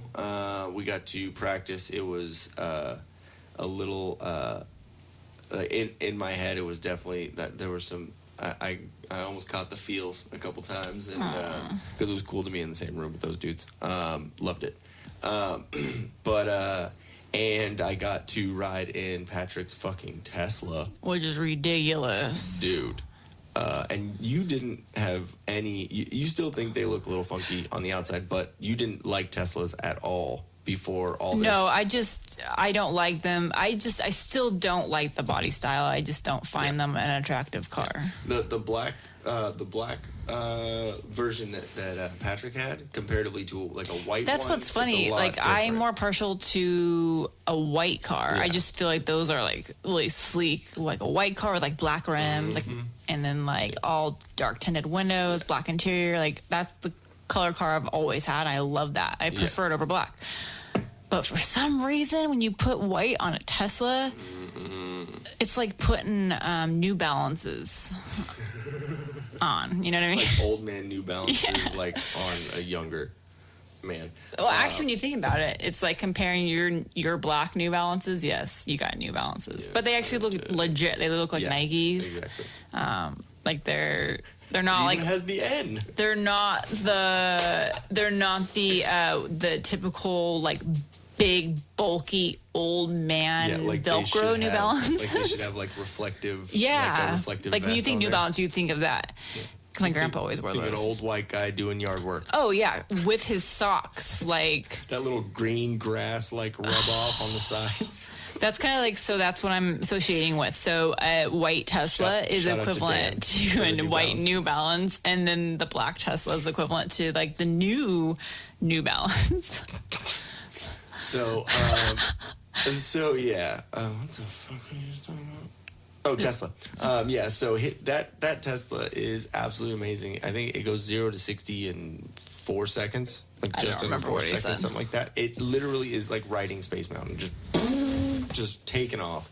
And it feels different. Everyone's like, "Oh, well, I've been in a fast car before." Yeah. There is fast cars and cars that are still that will still be as fast, but it's a different feel. Like being in a Porsche is completely a different feel than being. Almost. Yeah. Well, it's not even that. I feel like when you're in a regular like a gasoline engined car, it has a completely different kind of get up, whereas this is just electric, it's different. Completely, you just can't compare. So there's still other fast cars, but felt way faster. And I mean, I've been in a Porsche before, and same thing, but it's and there's Tesla's in its own category. Everything is controlled by the basically fucking like iPad right there on the dash, like the only things that are on the steering wheel are two little rolly ball, kind of like a mouse almost. And everything, including the vents, like the air vents and everything, is all controlled from the screen. You push on the screen to move it. When you think about it, most new cars now, you do control most from your navigation screen. Yeah, but this, like the vent, you literally point and click on the vent, and you can separate the streams. Yeah, you get like point up and down. Elon Musk is a goddamn genius like that. My only concerns, I know you and I were talking about like, oh, we should get that as our next car because they really aren't that expensive. But what's the repair bill on something like that? True. And then the insurance is probably gonna be ridiculous on those. True. So I'm just like, okay, so maybe not so much. But one of the really cool things about it was the self-driving mode, which there's obviously, cruise control, which every car has now. But there's the cruise control aspect, and then there is the self-driving. So literally, all you have to do while you're driving is every once in a while it'll flash up, say, "Hey, touch the wheel," so you know you're paying What attention. I didn't like about it, though, is he said that it doesn't recognize, a stoplight or anything. Yeah. So, I mean, so what's the point of really having that? Because especially if you're driving through a city, you're going to constantly have stoplights. It would be more freeway driving, highway driving. Yeah, and I was stuff going like to say because that's it has not sensors in town. and all that. So, it was just crazy. I'd be hesitant to even use that mode because then I would just immediately be like, oh, yeah, I'm on self mode. And then exactly. oh, shit, there was a red light. Yeah. So, I mean. Could you imagine, too, the sensors that are on it all of a sudden freak out when you run a red light Yeah. and then there's cars? You're like, oh my God. So, no, there's some. It's really, really. Bob and crazy weave, Bob and technology. weave. That's what would happen in the Tesla. It'd be like, let's do this. Like, I don't know. But it's cool because when you're in the self-drive mode, like on the screen, it'll show like cars next to you and have like sensors and has all the cameras around it and stuff. And but there's a couple cool like funny extra modes and extra little thing, like there's a romance mode. That was awesome, which we still need us in that photo, by the way. Yes. We basically you go in little extras on the menu and click romance mode, and it has a fireplace with the crackling and the everything on the screen and dims It the like lights. literally is like at Christmas time when you go on your TV and you pull up the app for or go on Netflix and the fireplace. yeah, the thing. fireplace setting. It's literally That's that. what the car has. It turns the heater on too, so it warms Oh, it did? Yeah, so it warms it up. Seats like are you're all in nice fire. and warm. Yep, and then also Surprised it doesn't like open something and there's like lube and a condom. Champagne gets poured. It's But that's when gonna you be the push update. When you push the thing, it plays like like some like romance music, some Barry White, some Teddy P, and so awesome. then there's also you can play fucking asteroids on it, like literally with the steering wheel, and it like puts the steering wheel in a certain position, and you can use it as your like. So your if you're joystick. bored parked yeah. somewhere. Yeah, exactly. Or driving. Also, my personal favorite mode is the whoopee cushion mode, where you can place on the screen, like before a friend gets in or something like that, you can place on the screen the whoopee cushion at any seat, and it'll literally in that speaker or in that area, it'll anytime you push it, you can push it with the steering wheel, so they don't see it, and it literally, oh, that's what it does, or even a little. But You're like, it bro. randomizes, so it's great. Like you get in, like, dude, you get into my fucking Tesla and you shit your pants. Like, what's going Get on out. here? Yeah, get the fuck out. And on your way out. Anyways, it was fucking cool to drive in that because I hadn't driven in one of those before. So, anyways, we went down to 6th Street that night, right? It was Monday night we went downtown. Yeah, I waited for you still because went I was going to work out. So I went grocery shopping first, came home, worked out, and then waited for you to get home. It took a little too long, sorry. Yeah. I had time to go. No, we didn't go out that night. We went out. Yep, the Oh, first we went night out we the first did night. because We we didn't go went. out. It was really late at night and obviously dead at like 12:30 on a Monday night. Went and saw Tank. And No, Tank wasn't there. we that's right. went to Maggie Mae's and we're with five Saw other Blues. people, and there was a blues band finishing up. Well, they were actually really good. I Yeah, liked they them. were really good. And then we just had Yeah, a we just drink wanted to have there. like our first drink Yeah. getting into Austin. It was cool, and that's the only place we just went to Maggie Mae's and bounced, right? Mm-hmm. Oh, and we saw that one guy who was like, "Oh, I saw you were at Maggie Mae's," and you're like, Stalker. "Yeah, exactly." It was a little weird. He's a really, really cool dude, but that was a little odd. So, anyways, but we bounced, and as we got back to the car when we parked on 6th Street, we realized that there was a greasy fucking forehead print on our window, like someone was looking in our tinted car. Yeah, because there's so many bums everywhere out there. Yes. That's what really sucked to see. And especially for me because I lived there, so I know like how it was. I'm not saying that the Ark isn't right there, the homeless shelter isn't right there on 7th and Red River or right down the next street, but like it's bad because they passed an ordinance basically to where homeless people can sleep wherever they want. Yeah, because they said it's not fair that the homeless shelters are full, so it's not fair that the city is ticketing these people because they don't have any place to go. I get it, but at the same time, then make a place for them because it's getting ridiculous. It's getting really, really ridiculous because these businesses are going to lose out because you're walking downtown, you're seeing a dude pissing on the sidewalk. Yeah. It smells like homeless all over. It just looks like the next San Francisco. Like 36th Street, like I told you this a couple times, 36th Street has been Dirty 6th Street because there's dirty deeds on that street. Not because it's actually like filthy. Dirty as fuck, yeah. And I mean, not saying that, it's a smart idea to, for a girl to take her heels off and walk on the street barefoot. No, you probably get step on a needle or something down there. But now it's really, really bad. So, I mean, again, I love Austin. It's great, but that just, kind of depressed me a little bit about the city. Anyway, so Tuesday night, got to practice with all the dudes. What do we do during the day? I don't remember. There was a lot of blur in that because we were just, driving around and. Oh yeah, we drove around to the cabin and showed you some cool things. Oh, I know what we did. We after we went to the cabin, we decided to go to the Starbucks at the Hilton where we stayed on our honeymoon. That's right. So we got a drink. Poopy. And then we started to walk down 6th Street. So we're like, oh, let's just see what happens. Yeah, and then we were walking on like the Maggie Mays side of 6th Street, and then on the other, it was right by Jackalope. Poopy was out in front of Jackalope, and this is a guy. His name is Poopy Sanchez, and he was my old drummer in Hero and Me, and I've known him forever. He was a old his drummer. last name really is Sanchez. Sanchez, yes. Would not have thought that. And he was in the band Thumbscrew from Austin a long time ago, like even from before At All Cost was really getting bigger and stuff. And anyway, so. He's a fucking character. He is he plays drums downtown and with a bunch of different people and plays kind of the beats, and he's an awesome drummer, and he plays weddings and does all this stuff, making a good amount of money and whatnot. But yeah, man, it was pretty cool to see him because I don't really have much contact with him through social media and stuff, so it was cool to just randomly see him. But we were walking down the street, and I looked over, and he's a very noticeable dude. He's a black dude with dreads and dresses with like nice shoes and a little hat on. He's got like accessory. He's a funny dude. It definitely has his own little style. And so I looked over, and in my head I was like, that looks like Poopy.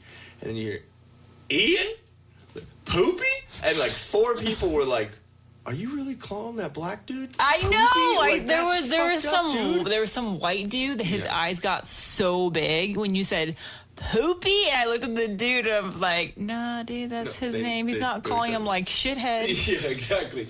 And so it was pretty cool to see him, and we went in and went into Jackalope, had a couple shots. And oh it was, my God! I've decided I have found my favorite shot, and I need to look up what kind of sake it was. So yeah, you've all heard of sake bombs. Well, this was whatever kind of sake they used mixed with pear cider, and it's the brand. It's called Ace is the name of the brand. Ace pear cider. Yeah. And I've had that before by itself, and it's amazing by itself. That's what we had at Come and Take It. Remember when they were out of the Austin cider, we had the Ace pear. No, we didn't. No, it was the Angry Orchard. I didn't like that. Yeah. But it was dangerous because I'm not a huge fan of taking shots anymore, so I was kind of hesitant. But then when I took it, I was like, oh, that's dangerous. That is dangerous because it just tastes like a fruity drink. And sake's dangerous anyways because it fucking creeps on you. Like, you'll be 30, 45 minutes and not feel anything and just... Yeah, so we did drinks, and then it just kind of moved fast. Yeah, then we went over to Chupacabra, which is next door, and then as we're walking in, deliciousness. Yeah. What'd you get there? So they have under their shareable menu. Yeah. You can get one of those big ass drinks that you're supposed to share with 4 people. I asked them if they could just make me that as a single drink, and it was a total girl rum tropical punch umbrella in it or something. It was, I don't know what it was, but it was like basically like a Long Island, but made with like just all different kinds of rum. And as you were ordering that, and as like we walk in, and as we're walking in, there was a dude outside who I think worked there. I don't know. It was kind of weird, a little faded. We had popped into Chupacabra, left Chupacabra, walked over to whatever that new renovated bar was across the street. It looked really nice.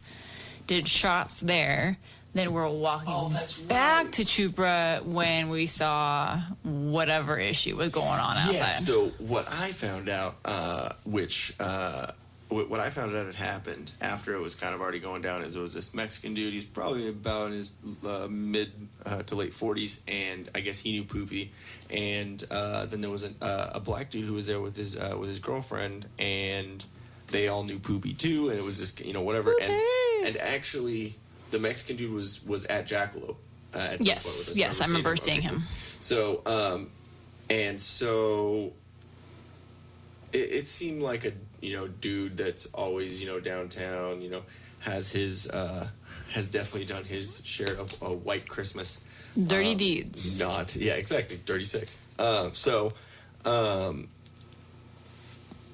Like shit just kind of goes crazy, and we're like, what the fuck? Like this girl's like coming out and says something to her boyfriend, and then the boyfriend goes up to the Mexican dude and starts getting in his face, and I'm like, ooh yeah, we're 2 days in Austin, fucking hit him in the face, beat his ass, see my ass, do it. Yeah, just fucking hit him, stop talking about it, just hit him. And so they're like right in each other's face, and so we're like, dude, what the fuck is going on? And then so Poopy got the story, or his friend, do you remember his friend's name? No. I feel bad because that dude was really, really, really cool. And yeah, they bought us all the shots, which was awesome. So, anyways, I was talking to Poopy's friend, who I think I had known before too. I don't fucking know. But I was talking to him, and he said, yeah, the Mexican dude went into the bathroom with the white girl because he had some white Christmas. girl. No, because he had white girl. Yeah. Okay, white girl with the white girl. Anyways. Wow. So they go in the bathroom and do a bump, and then the Mexican dude just took his dick out. Like, oh, I gave you free cocaine. So, while we're in here. And evidently, what happened was she did not think the same thing that he was. They were not on the same wavelength. So she got pissed, came out, told her boyfriend, and then it started going down. The boyfriend never fucking hit him in the face. So, and I'm sorry, babe. He was a bigger dude. He could have taken him too. The black dude? Oh, yeah, the boyfriend? Yeah. Oh, for sure. It was pretty fucking hilarious. And just saying, if some dude, for one, I don't think you would ever go into a bathroom with some dude to, do a bump of coke. But if he ever did that, I would hit him. I would Lorraine and Bob at it. But I would hit him on your behalf, if anything. So just telling you that right now, babe. Oh, I would knee him and push him into the toilet. That's what would happen. Then he'd have to explain why he was holding his dick and he had wet pants. And like this is some little baking soda on his face. She's doing a face mask. And she wasn't small, so she at least could have had enough strength in her to But she was one of those girls that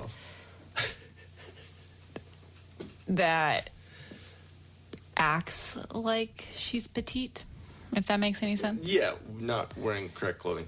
But definitely a black guy's white girlfriend. Yeah. I would say when you think of that, it's probably thanks, Sir Mix-a-Lot. Oh my God, Becky! Look, that was her name too. Was it? I don't know. Anyways, so so that was fun. We had to bounce because I had band practice and I was a little faded, and then went to practice. That was fun. Had some White Claws. Yes, I admitted it. Yeah, I know I'm getting the look. I got in a whole debate with people at the show about White Claw, by the way. Still upset that place sells that. And they ran out of it. Anyways, so There's more White Claws than You're shots. just being a contrarian right now, babe. You are just being the contestant. You guys are all gay. Excuse you. Excuse you. Gee. So anyway, so that night came back and we ended up not going out. I wanted to go out and do the Tuesdays thing because that's just kind of funny. At Barbarella, the old bar I used to work at on Well, we Tuesdays. still got our fix at Barb's, though. Oh, yeah, we definitely did. We will Just get to Thirsty that. Thursday. Yeah, Thirsty Thursday. So we ended up going to Pluckers, which is an amazing... Oh, that's fucking- right. We did that It's twice. basically like a sports bar, but they have wings and craziness Oh and fried my God, fucking I everything. want those fries. We could go on for days about how amazing this food is, but just go to pluckers.com. Go check it out if you're Just in Austin or in Find Texas. a plucker. Go to a state that has pluckers. Yes, and go try it. They have like it's literally like Buffalo Wild Wings on fucking like Way better than Buffalo Wild Wings. yeah. It's like on steroids. It's like I think it's got like 30 different wing. I don't even flavors. know if there is even a comparable place in California that I'm aware of. Nope. It is amazing. I used to work there. I worked there for a good like 2-4 months when I first moved to Texas, and it was awesome. I always have to say that the best thing about it was the general manager of like the title for the general manager for Pluckers is the mother plucker, and I think that's just fucking hilarious. And they have they are completely. Like what they say about things, like one of their T-shirts says "Pluckers, home of the freshman 15." Like Oh, completely, yeah. funny ass shit like that. Gain that in a week. Yeah, exactly. And then another one was that like, and these are like shirts that customers can buy and you wear as like an employee. So one of the shirts was it. I think you might have seen it. It has The stone chicken? Yeah, it has a chicken, and then it's like in a circle, and the chicken is stoned, has like bloodshot eyes. Like it's all like black and white, but like you can see the lines in the eyes. And I'm pretty sure it has a joint, like a spliff out of its mouth, and it says "Pluckers, keeping Austin fried since 1995." So like kind of funny. Like one of their sandwiches is called a Cheech and Chong, and it's fucking. Which is funny that they have that because it's not even legal out there. Yeah, You know what I mean? so it's really cool. So very collegey humor and stuff like that, but worked out for me because I'm perpetually a fucking Chicken. adolescent. But chicken, really? Dang. You are a mother plucker. So yeah, we got some food, and then Wednesday was the day of our live stream, which in the description of the podcast, I'll make sure I put a link to where it was. It was at live streamed by SafeHouse, and it was at, what was the name? Spokesman. That's what it was. The name of the bar. It was actually a pretty cool bar. It was a coffee bar and a beer Brew bar, house. brew Yeah. house. Yeah. And so they had like. They cold even brew on had tap. like Gatorade, I think, on tap because they listed all their It's beverages. 0% alcohol. Yeah. It's great. Like it's just kind of funny little things, and it's actually owned. Excuse me. That was a bitch ass burp. Sorry. It's owned by Tyson, one of the guitarists from At All Costs. So it's kind of cool. It's part of the Austin music scene. One of the guys that was a part of it. He used to work at Red 7 a lot too. So long history with that dude. He's an amazing dude. And so it was Band of Brothers or Band of Bastards. Sorry, I'm thinking of the fucking movie.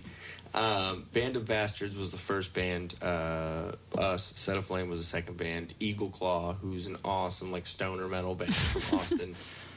They were third, and then At All Cost played about half of the set that they actually played at Come and Take It on Saturday.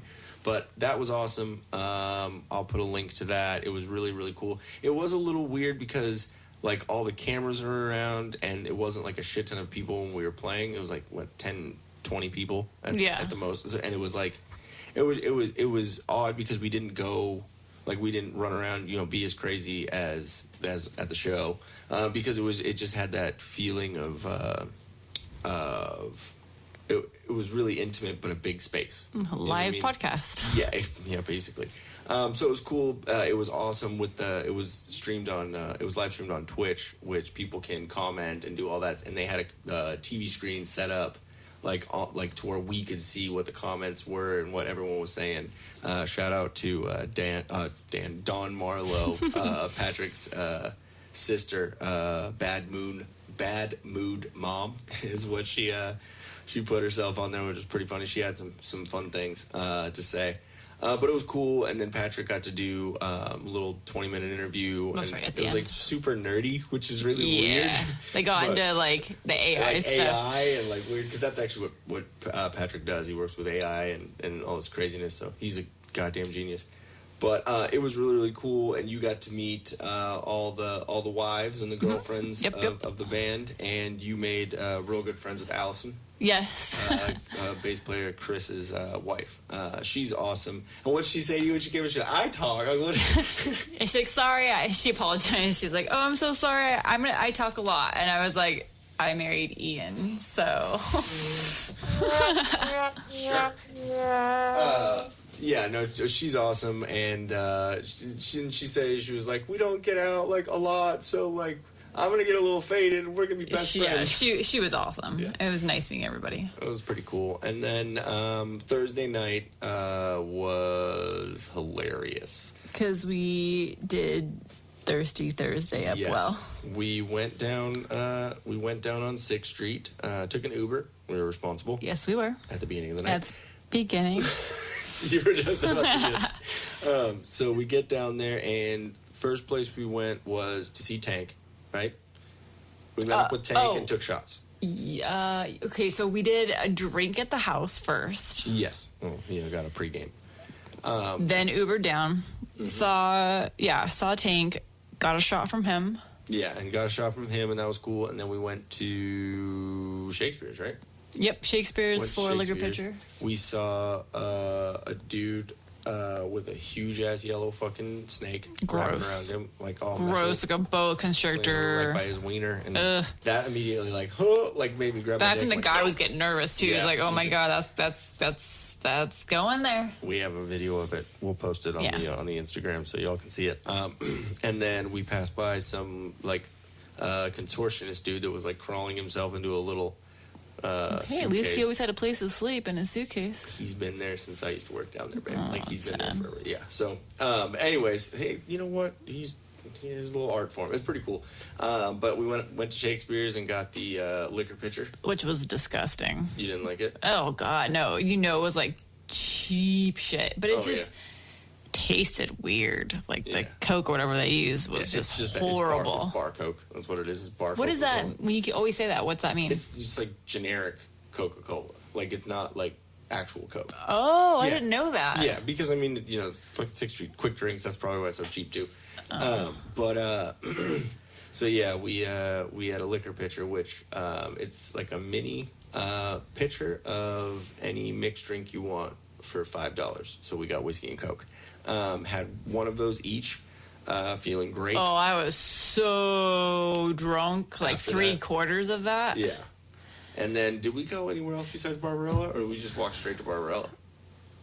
I think we just I went straight. feel like we went somewhere else, but no, I think we walked out on the street and then we walked to Barbarella. Yeah, All of a walked sudden, we down were the just street at to walk, Barbarella's. and we were like, faded. So we walked in, got a couple shots from some of the bartenders I know. Shout out to Matt and Spike. That's who we were. Is that a spider up on the screen, the outside of the screen? Yeah, what is that? No, it's just a little moth Okay, we're good. bug thing. Spike gave us a bunch of shots, and then there was a girl who, did she work there, or she was just like a I don't patron? know. She just showed up there with a backpack on. Yeah, her name was Jax. Jax. Like from Sons of Anarchy. Yeah. And she was really, really cool, really outgoing. We were just talking. She's actually from here, out here in Riverside, and it was cool to talk to her.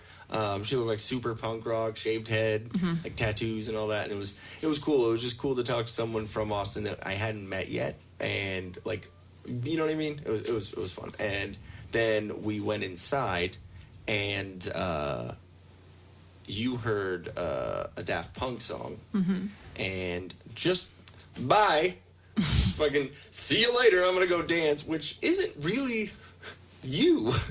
Ran off to the dance floor. Alcohol, and so I never dance. Like that is where my whiteness that I have. Oh, I didn't care. I'm a terrible dancer, but I don't care. I'm having fun.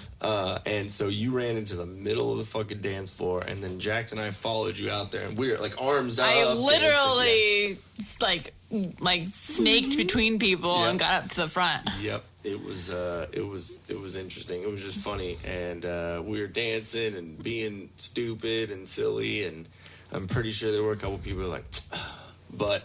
Whatever, we're having fun. No judgment, right? I actually didn't see anyone giving us that look. Really? Everyone just seemed like they were having fun. Okay. Honestly, like everyone there was so faded, but that was cool. Like it was like that bar. I have to say, like since that's the second time we've been there, it's good vibe at that place. Like everyone literally is just having a fun time. No that's what I like about it. It just has a good vibe at that bar. Yeah, and it's cool. It has all the video screens up there, so it's like a music. It's like a video DJ bar, like to where DJs will play music videos of the thing. So it was pretty cool. And so after that, it was probably about 2:15, 2:30 when we let out from there, and No, we left there and then went with Jax to go to her bar where she works. And I don't even know what bar it was. I just remember we followed her, and I couldn't even tell you where it was, but it was on 6th Street somewhere.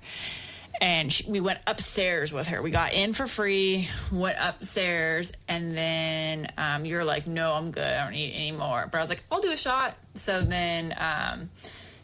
Jax told the girl like, "Oh, she's with me, so like just like a dollar shot or whatever."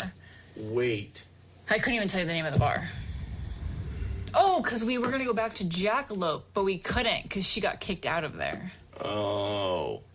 And so she's like, I can't go. Like I'm banned from there. Yeah, I'm trying to think. Why the fuck? I don't know, but it was a bar that we had never been into before. Okay. But we went there. I did like a Starburst shot or something like that. Or I don't know. It was good.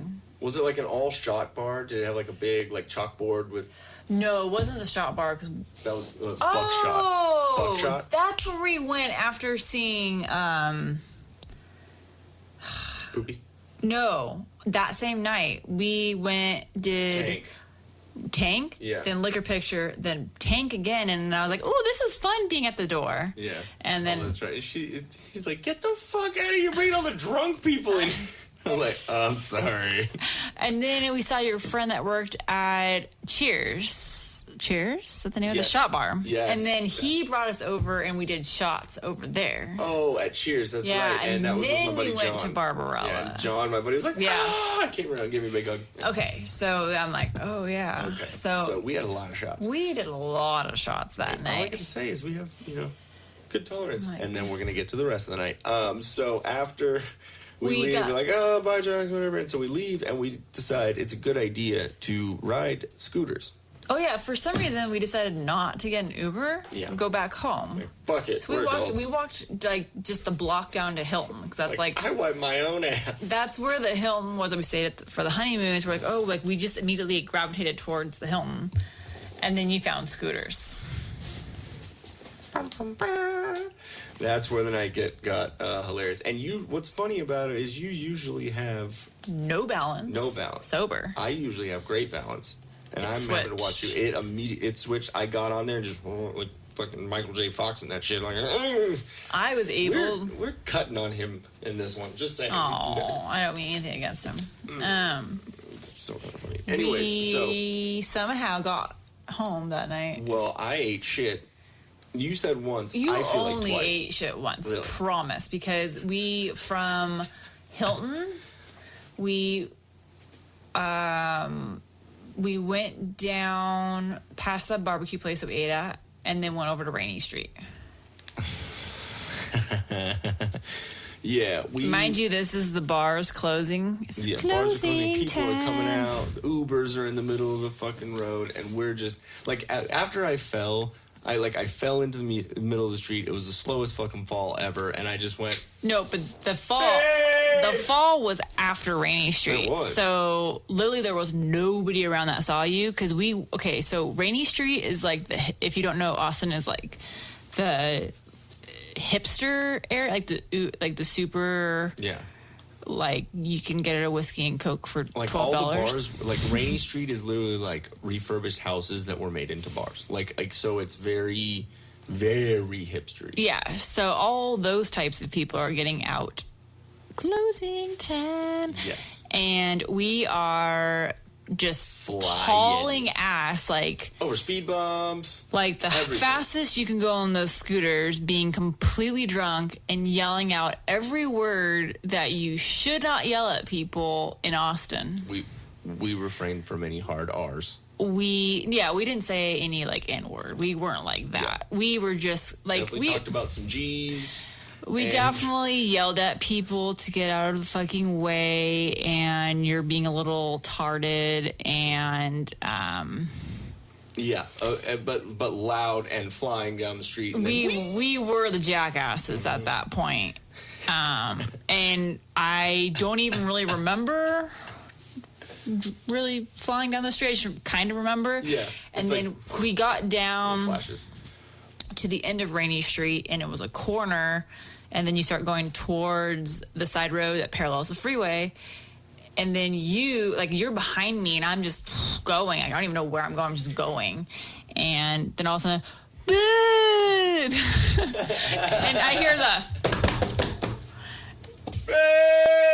this dumbass managed, like, not on the speed bumps that we just flew over, but on like this solid flat ground, fell.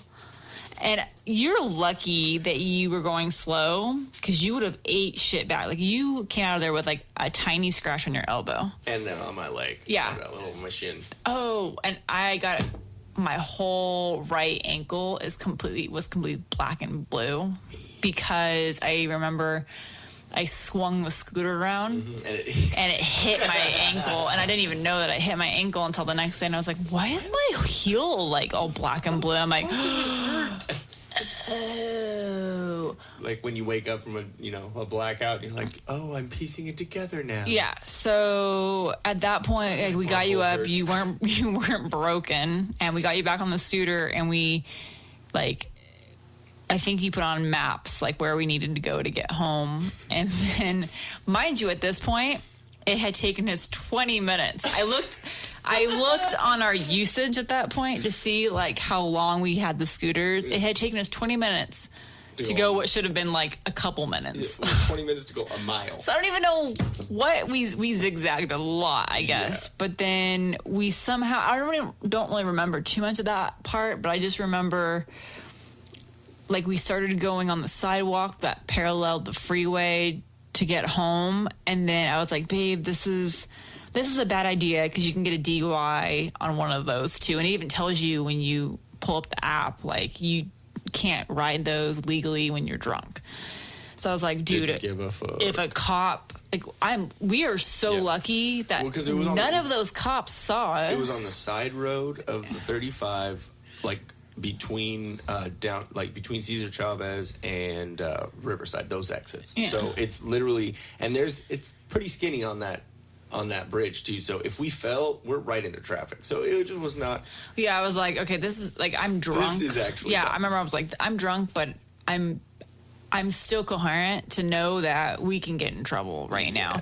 So we did everything right. We ended our ride. I was like, babe, did you end your ride? And he's like, yeah. So we parked the scooters on the sidewalk, and then we literally walked it. We hoofed it for 2.5 miles. Yep. We walked from. Why the Riverside. hell we didn't call an Uber? That didn't even dawn on us. We were just like, let's just walk. We'll just get exercise. Yeah, that's probably what was said. Don't remember that decision, but we did it, and we walked from basically the east side of Riverside. West side of Riverside from the freeway, and walked across the 35 bridge, and then walked up Parker. Yeah, I do kind of remember that too. I do remember walking across, because I remember we both had to jump and hit a sign just to see how we could jump and reach it, and then bang that was it. the start of hitting every sign. And then I remember there was a homeless person on that corridor. Can you jump? Wait, we asked him that? Yeah, we did. I think they were sleeping though. And at that point, I felt like I could battle any homeless person that came near us. But I think we were the people that actually were scaring everyone else, because on our entire walk home, we only encountered those two other people, a Mexican couple, and they got afraid of us. Like we white people scared the other people. We are not intimidating. But apparently, because we talk loud, which I didn't know that I talked loud, but apparently I talk loud normally, and I didn't know that. And when I'm drunk, I really talk loud, so that's not good. So then I was calling everybody like a lot of words that I shouldn't have said really loudly. Yeah, when you think you're being quiet. It's like, babe, did you see that fat ass over there? Like, you mean the one that's 2 feet away that's now staring me in the side of the face? Yes, I see that. I don't say things loudly, okay? So anyways, we're walking down Parker. It was right after the 7-Eleven that's shady as fuck. And it was, we didn't give a fuck. Probably the worst time to be walking past there anyways. Yeah, like 3 a.m. So we're walking down and we get past it, and it's getting to where, it's South Oltorf, so it's like almost to where we're at. Yeah, Olaf. And let it go. Let it go. That was horrible for both of us. And you're like, I think it was good.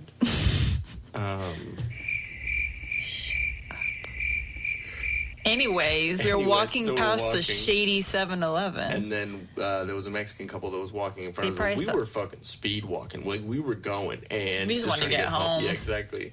And so... and then we walked past him, and I burp really loud. I don't know if anyone who's listened to this podcast realizes that, but I burp really loud for some fucking reason. I don't know where it comes from. And when I'm drunk, it's even worse. So it like reverberated fucking garage doors down that fucking street. Like, it was Satan fucking came out of my throat for a second. And then the girlfriend goes, "Excuse you."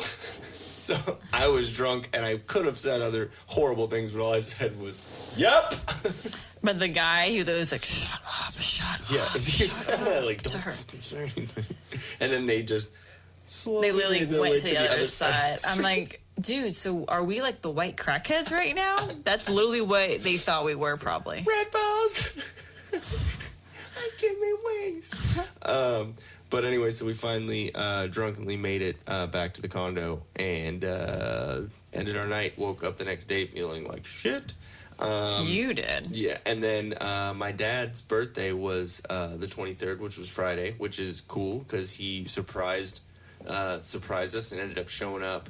And then so after practice that night, went down and met him downtown. Pluckers number 2. Yes, Pluckers number 2, and he had never had fried pickles. I don't think he said never had fried pickles, or never obviously had them from there. So, I don't remember.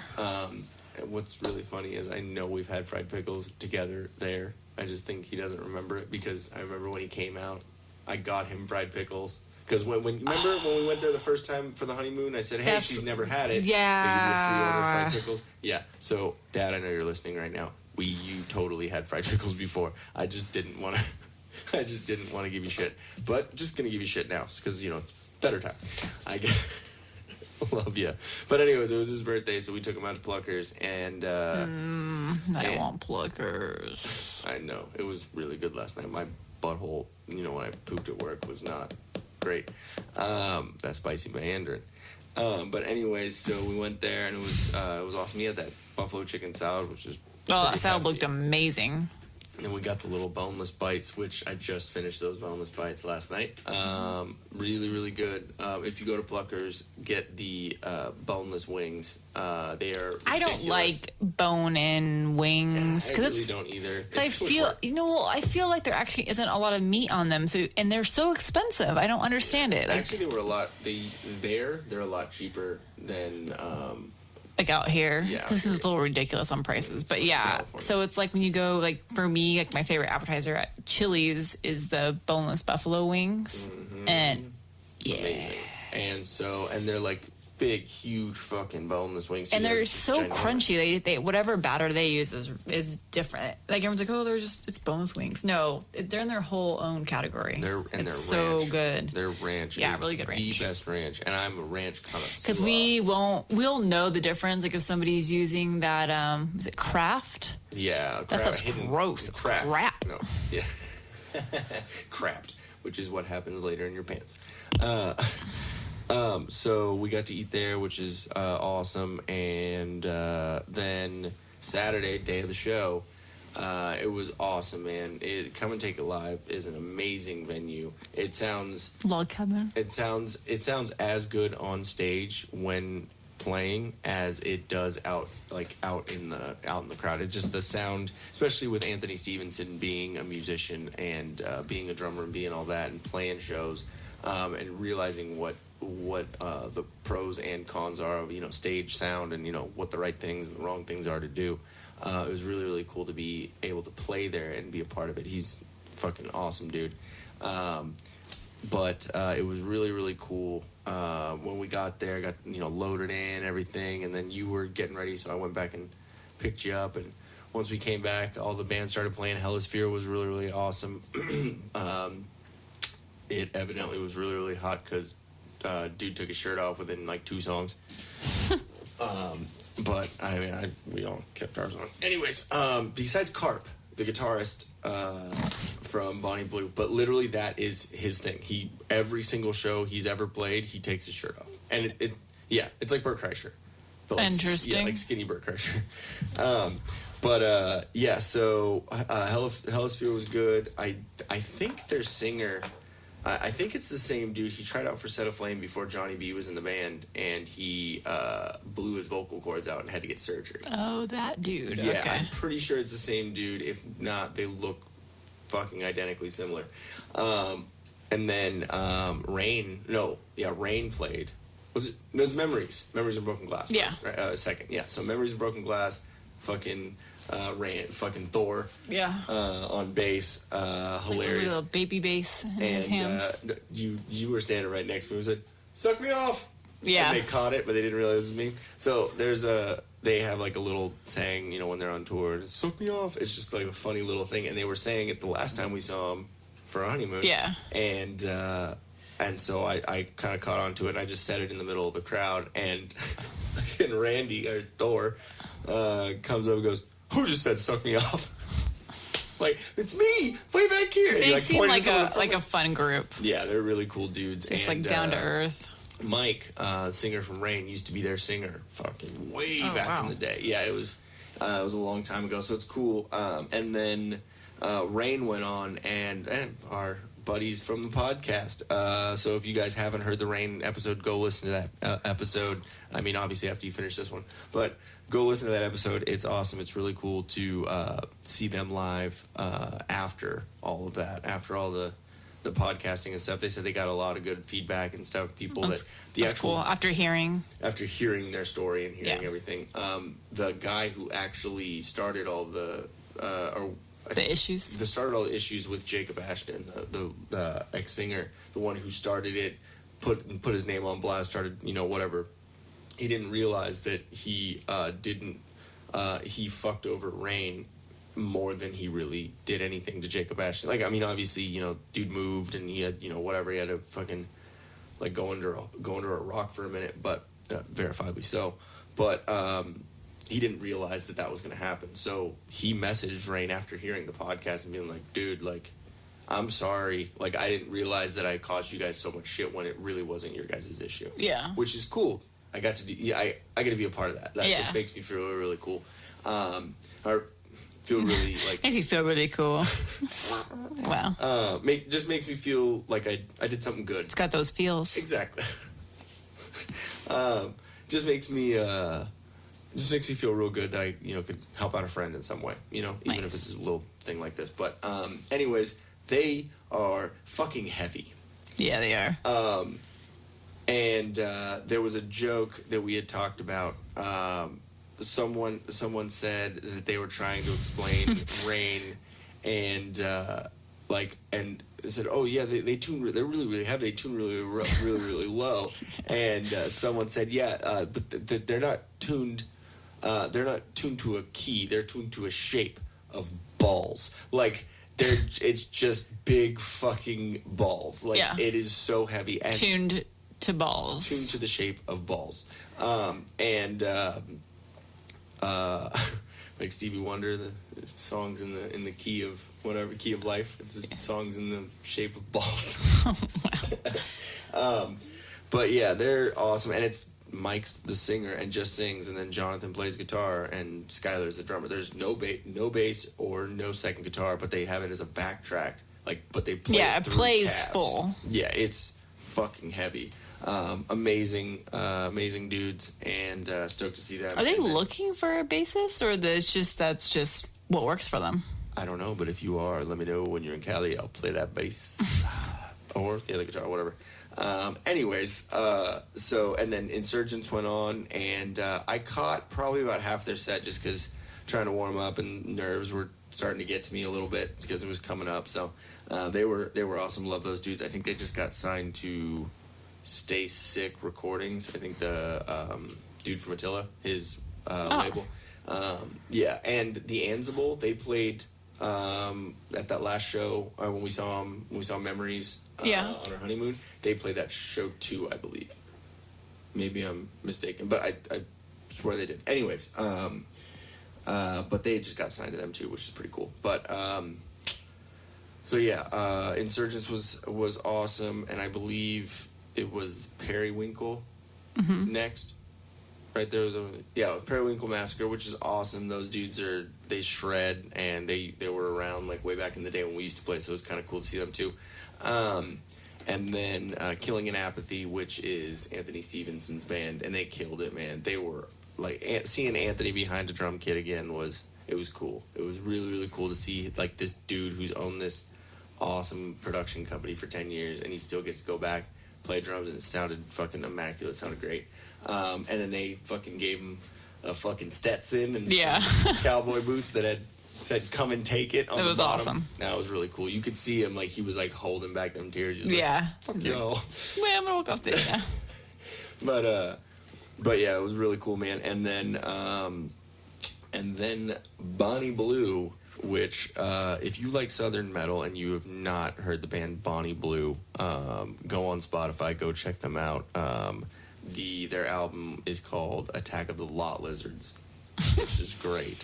But yeah, they are Southern metal as it gets. Good old Party Marty singing. It was cool too because Chris, the guy who played bass for us, he's their bass player, and Patrick, our guitarist, he played for Bonnie Blue like during the last like maybe year and a half or something like that of them, because their guitarist Toller, big old fuck. Oh yeah. Yeah, dude. He ended up not leaving the band, so Patrick kind of took his spot. And then for these last couple of shows that they've played, they've done 3 guitars, which is funny because that's what you guys used to do. Aflame was 3 guitars. So, but it sounded great, and it was cool to see Patrick play, but in a different band and like a whole different kind of like I don't know. It was cool, and he comes from fucking Wharton, Texas, fucking.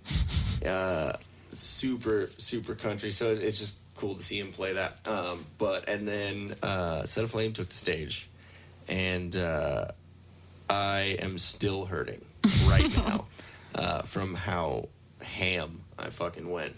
Well, yeah, it's basically like the equivalent of somebody who hasn't worked out in years, and then going ahead and like lifting like 250 pounds, just squatting, push-ups, all that stuff. And I'm like the only one out of the 5 of us who still has long hair. We all used to all have long hair, and so I had to do it big. You had to windmill it up. I had to do it crazy. Also, there's some live videos, not only from the stream on Wednesday, but there's some live videos up on YouTube from the show on Saturday. I'll link those in the description too. Go check them out. It was so much fun, and you could definitely tell on our faces that we're having a lot of fun. Yeah. And it was cool, man. We got to play all most all of our fucking old songs, almost all of Beheader, and yeah, definitely had to turn around to my amp a good couple of times and hold back a couple little. It was really feels. cool seeing you up on stage. Yeah? Now that you've seen it, was Yeah. it fun? Yeah. Did it make you soggy? A little bit. But yeah, it was cool. It was funny too because you and Allison were videotaping, and then my dad just went straight in front. And it was funny because Allison didn't know who it was, and she's like, "Why is this dude just blocking us? How rude!"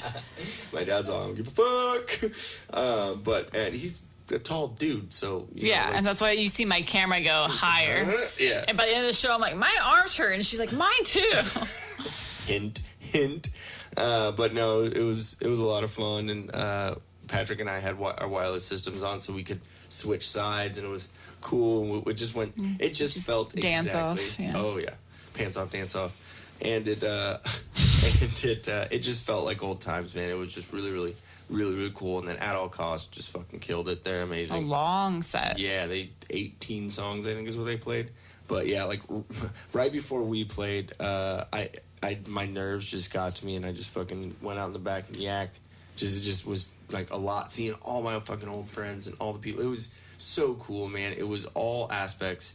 The way that I think about it is it was almost all aspects of my Austin time living there in one building. Like all the important fuckers that I love and I cherish and I remember from all Just those a times. roundup of everyone. It was really cool. So not only was it the nerves of playing again, and not only was it knowing there was about 400 or 500 people that were going to be at the show, like a big show after not playing a show forever, and then having all of my friends there, it was just it got to me. It was like I was a little nervous, and then I was a little emotional. You know, like it was just it was a lot. So I just yacked it up real quick, and then we played, and as I said, I went fucking ham. So, You look like you picked up right where you left off. Yeah, it felt like that. And then, but as I was doing it, I literally was like, I'm going to be so sore, and I'm gonna yak after we play, like going to.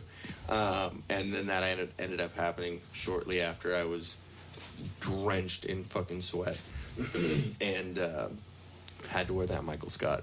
That little midnight shirt though. But yeah, it was a fucking amazing show. We, had some of the Austin. What was the Austin cider? Austin Works, was that the name of it? Yeah, I forget exactly. So what it yeah, is. it's Austin cider. They had like East ciders. Yeah, Is that what it's East called? ciders. East That's ciders, right. okay. And I knew there was some weird play on it. amazing tasting cider. Yeah, I tried the pineapple. It's like I've gotten to that point in my life. Yeah, call me old, whatever you want, but like I want to actually enjoy the beverage, not just. Oh, I mean, they're trying to be healthy and just going to chug those because it's less calorie. I'm just going to want to get drunk, or the opposite of let's just chug the shot. It was actually tasty to just sip on it. It was actually pretty good. And then just kind of hung out with everyone. Kind of Honestly, caught up with like everyone. didn't like crazy party or anything. Just it hung wasn't out, nuts. enjoyed talking with everybody. And then one of the old fans, Stacy Noble, she was wearing the actual Beheader shirt. Yeah, that's right. And That's then cool. She came up and it was when I was puking. Oh god, I know. I was kind of embarrassed because I was What kind did she say? I was kind of just chilling because like you were behind me, like kind of in the corner outside puking, and I was just kind of chilling like away from you. And all of a sudden, she walks up to me with her friend, and she's like, "Are you Ian's wife?" Yeah, bitch. Why? Yeah, exactly. And I kind of got that. I kind of felt bad for a second because I'm like, yeah, Damn. like what? What, bitch? And then she told me like she was wearing the Beheader shirt, so I was like, oh, she's a fan, and so I was like, oh yeah, and then I'm like, oh, okay, yeah, okay, I guess. I'm like, no, you cannot suck his dick. Oh, hey, Jesus. Sorry, got all. It's a family podcast. Oh, okay. That's a crazy family then. No, she was really nice. Yeah, no, it was she's just really, really really cool. awesome because she was wearing the shirt and you guys all got to sign it. Yeah, we all like signed it, and I tracked everyone down, and it was cool because she used to come out and see all the shows we do in Houston and all that, and so she's been around the set of Flame. Yeah, so it was cool music having her for come them. out and support. Yeah, it was really cool, and then we went to Jackalope South Shore, is what it's called, I think, right? Oh yeah, after I almost thought I got like tetanus. Yeah, exactly. You still feeling okay? Feeling all Yeah, right? I'm still monitoring that. Okay, you good? I fucking All like jumped off of a brick wall wearing sandals, and I remember it being a rusty nail standing up on a board, and I stepped right on it and went through my sandal and poked me in the foot, and I was like, "You kidding me?" I remember it differently, but I just wanted to, are you okay, babe? Well, whatever it was, a nail, a bolt, Something whatever, pricked it you. went big old hole through my sandal, and I'm afraid to wear those sandals. Like I can't wear them now. Like it freaks me out. We'll get you some new sandals, babe. Don't worry. So I'm not dead.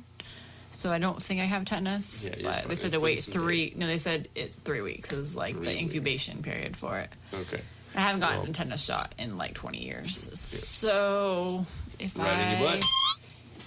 if I'm feeling sick in 3 weeks, take me to the hospital, babe. Okay, we'll do a podcast from the hospital room. Yes. How you doing, babe? I'm on my deathbed, asshole. That's not funny. Yeah. So we. Yeah, that was a very different I jackalope. got punched in the mouth by Corey. Punched Grumpy in the eye. cat. Sorry, Corey, if you listen to this, I'm sorry. We love you. But the first time we saw I have you. names for everybody. Yes. So that just means I like you because Yeah. you have a name. Yeah, exactly. When we met you, or when she met you for the first time, we went out there for the honeymoon. It seemed like you were going through something and whatever. So your name was Grumpy Cat for a while. Maybe that'll change. You never know. But you were faded, and I told you I talked with Corey about this, and he doesn't remember hitting me in the face twice. I was like, that was aggressive. Jesus. He has a big old like skull ring, like Yeah. some sort of biker ring or something on his left He hand, and I clocked went you to right like in the eye. I went to like kind of bear hug him or like whatever, and he just bam, just like Yeah. slapped his hand back, hit me right in the left eye. It's like right on that bone, like right under your eyebrow. Yeah. Ugh. So it was. I was like, "Fuck her! God Damn. damn it!" He doesn't remember that, and so we went outside. Oh, there was that Kinda hanging out weird with some group people. that was hanging out to the left of us. I think there was a T in that group. Oh yeah, that's right. I was like, you can put a lot of makeup on that face, but I can't cover up that apple. And so the apple of my eye is a whole new phrase. the apple of my tea. It's apple tea. Apple teeny. Oh, that's the name. Is that the new That's the phrase. Apple teeny. apple tea? 3 o'clock? Okay. Fuck it. So we hung out there for a little while. My dad went and got P. Terry's, and then we ended up getting P. Terry's and We seeing saw him. Okay, yeah. So P. Oh Terry's my is God, bomb. P. Terry's is delicious, but I say it's delicious because it tastes just like In-N-Out. It tastes like In-N-Out, but like there's something Slightly a little different. but I it's real liked the right. Like I really am critical of burgers and sandwiches based upon one, the sauce they use, and two, how much of that sauce, because you can make an amazing burger, but then all of a sudden they like glop on like this inferior sauce, and then you're like, good. Glop. Awesome Yeah. use of the language. so I'm just like, you just ruined a perfectly amazing burger with all the horrible sauce. Or it could be a great sauce, but it like is too overwhelming. Yeah. They literally had it done right. It had the In-N-Out like thinner kind of patty, but that really flavorful, and then just the right amount of whatever special sauce they used. jizz. Yeah, but you know what I liked about P. Terry's besides that was the fact that it was a small menu, but because you had the deliciousness of In-N-Out with a little bit more variety, because you could get a bacon burger and you could get some other things.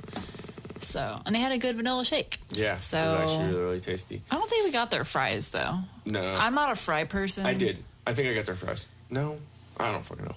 I think we just got burgers. No, I did get their fries because I remember actually dipping them. Oh, okay. Or no, maybe that was In-N-Out when we got home. That was In-N-Out when we got home. Oh, okay. But either way, Yeah. good. So P. Terry's is bomb. Also, and so the next day we met up with my dad, but it was Yes. after I had talked to my buddy Gabe. And we went over to super like East Side, Riverside. It was quite interesting, but it was awesome, dude. Completely set me up with what I needed to because I was running out of my cartridge. So that was cool. I didn't know how easy that was going to be in Texas again or Austin, but it was good to see Gabe. But then we ended up coming back and meeting up with my dad downtown, and we rode scooters. It was the first time he'd been on a scooter. And that was hilarious. Yeah, I love seeing people, like brand new people on scooters. See eyes wide open, like, oh my God. Like at first, like, because you're kind of hesitant. I was hesitant at first on them, but then you're like, ooh. And then amazingness. Yes, and then we went and ate Torchy's, which that was the second time we'd eaten Torchy's. The first time was earlier in the week. It was before the show. It was before the live stream. Oh, and that's where you're like, no more. No Torchy's, no craziness before the show. So, like, I know everyone's like, oh my God, it's queso. It's just melted cheese. No, Texas does melted cheese properly then. Because apparently no one in California can do it. No, we can't even find it in Temecula. And out of all the Mexican places here that has delicious food, they don't have queso. And if they have queso, they do like some weird spin. Like, let me make some spinach. No. Make queso. Like spicy. It doesn't need a Blanco. Like, do the regular queso. Cheese, yes. So Torchy's does it right. That's one thing I will give Tex-Mex comparatively to California Mexican food. Mexican food, I can't fucking talk. Is they do their queso way better than we do out here. Yeah, hands down. Maybe we just haven't had it right out here, but maybe you just have to find a place. We'll go down to San Diego and find. We'll be there every day. Yep, we'll go down to San Diego, ride scooters, and find queso. Done. So then we got the chips and queso, and I got it's called a trailer park taco, which is a fried chicken, like not patty. Fried chicken, just like fried tender, chicken, almost like a piece of fried chicken, with it was like poblano and like poblano sauce. It was poblano cheese. ranch. Yeah, it was poblano ranch. It was amazing. That is delicious. And then if you get it trashy without lettuce, but add queso to it, so it was awesome. And then I got the Democrat. You got the Democrat. So good. It was shredded barbacoa beef. So basically, it was like a traditional street taco, but it was in a larger tortilla. It's like a rather taco size, and then with the cilantro and onion and everything. Cotija cheese, right? I think so. Cotija, the white. Yeah, and then avocado. Yeah. That barbacoa just melts in your mouth. It was so good. So freaking good. Way better than Chipotle's barbacoa. And then we left there. Better than you said Chipotle's barbacoa, because it's just really, really tender, so I don't know how they marinate it, but amazing. Yeah. Torchy's is awesome. We should, further our conversations about opening one out here. Yeah. Or someone should fucking do it, please. We'll eat that. Yeah, I need to look that up right now, actually. How we can do that. So, anyways, after we had Torchy's, we rode back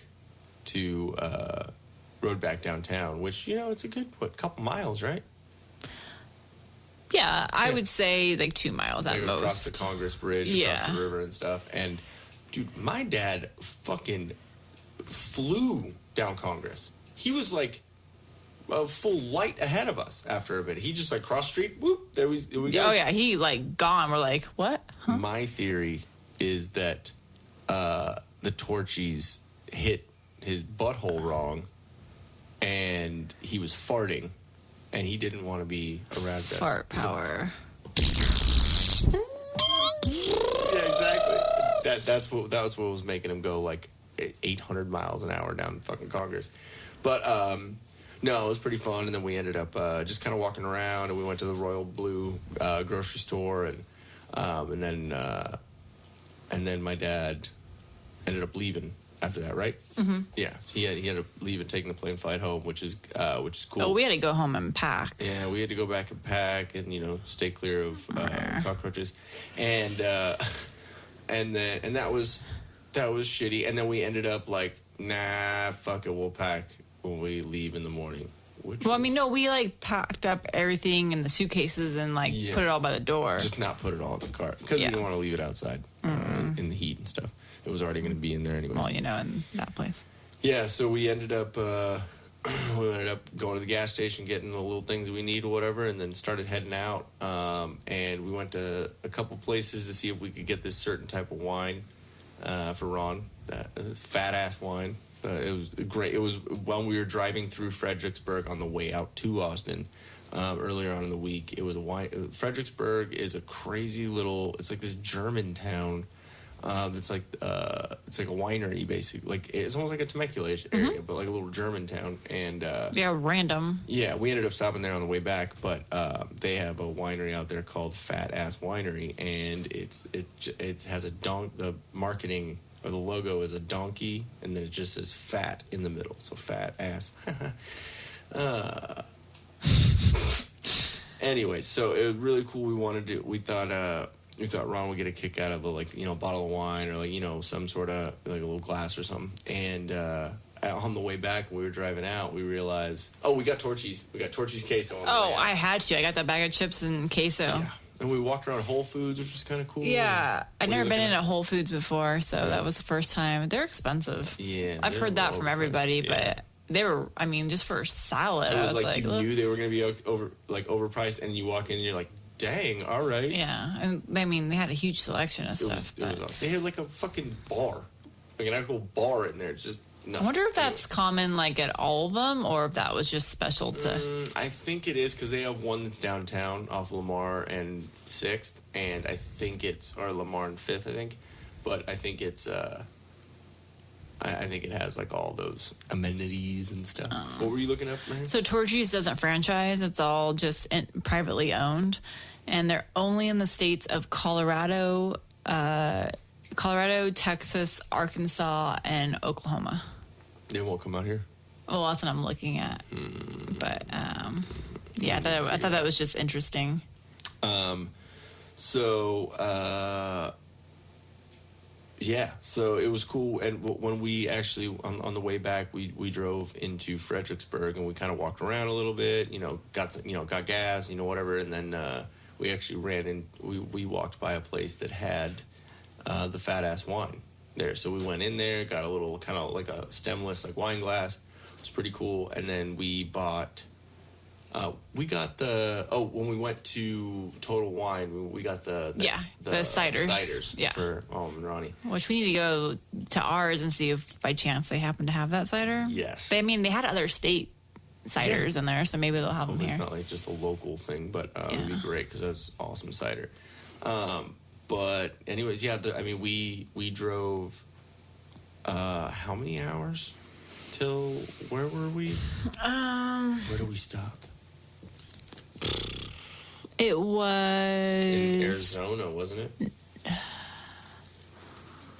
Yeah, because we didn't want to stop in fucking New Mexico, remember? I think it was New Mexico. It was right past Deming. Where we slept? Mm-hmm. Yeah. Yeah, we were obviously delirious because we stopped in fucking New Mexico and slept at a goddamn gas station in the car. We were that tired because we were just, we had been up and we had left around noon to start our trip, and it was 2 or 3 in the morning. So we had been on the road for 14, 15 something hours. Driving, just switching off. And we both didn't get a whole lot of sleep the night before because we were up watching Chappelle. Oh, that's right. And so we ended up going to bed at 4:30 in the morning. And then we got up at 10 to start packing. And then we were we had to speed pack in the car because they're the cleaners are coming because we have the people checking in at 3. And we're we gotta go. Gotta go right now. Gotta go. I'm surprised that didn't happen after eating all the torchies in the car. Well, I only had a little bit, and then I used my finger to clean out the bowl. You did. So then, yeah, we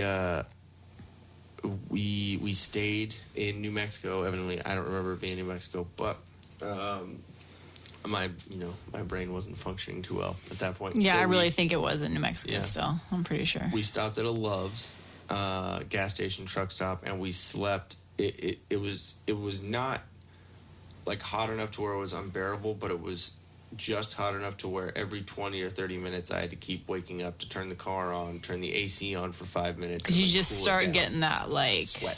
Yeah. And then in between having to wake up every 20 to 30 minutes, there was a fucking train that went by, just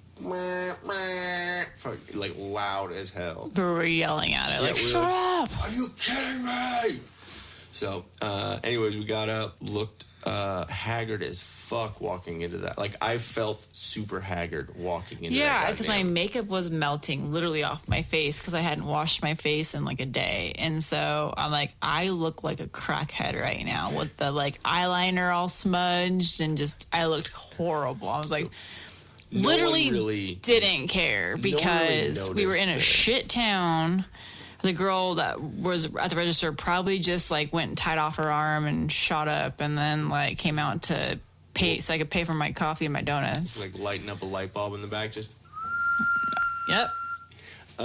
So, anyways, yeah, like when I was getting coffee from that machine, that crazy coffee bar machine, that cold brew Yeah. and all that. I wish I had tried it before you threw it away because I was curious to see. You said I it was so literally sitting there strong. Just like, I can't. I just went and got energy drinks because I knew that wouldn't fuck with my stomach or anything. Yeah. So, and then we ended up driving back. I think we only stopped in like Arizona, Phoenix, right?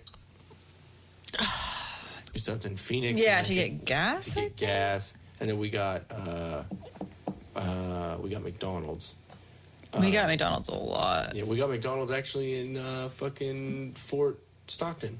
Remember we stopped at McDonald's again when we on the way back, and there were those four Mexican dudes Spectacular people in there. the fucking like gemmed, bedazzled out jeans. Oh yeah, they were like from like circa like 2003, Urban cowboy.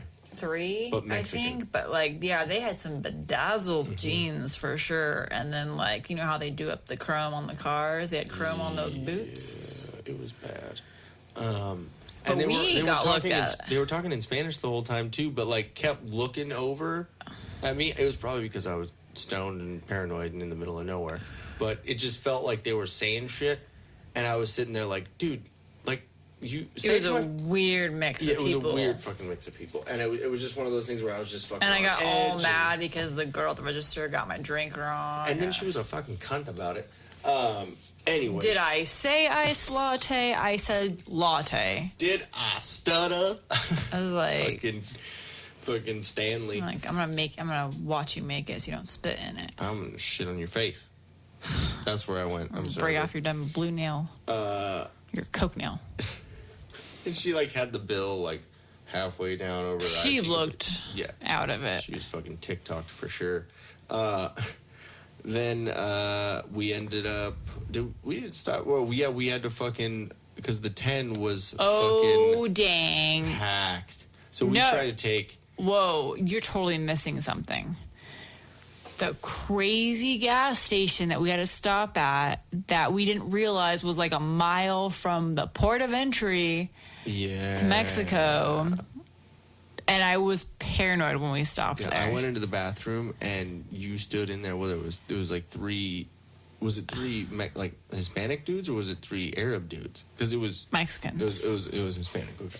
Like this place, like we had to pull over. It was near El Paso. Yeah, it was right. It was in New Mexico, right? No. El Paso. Yeah, it was Before we crossed over, and then it was literally this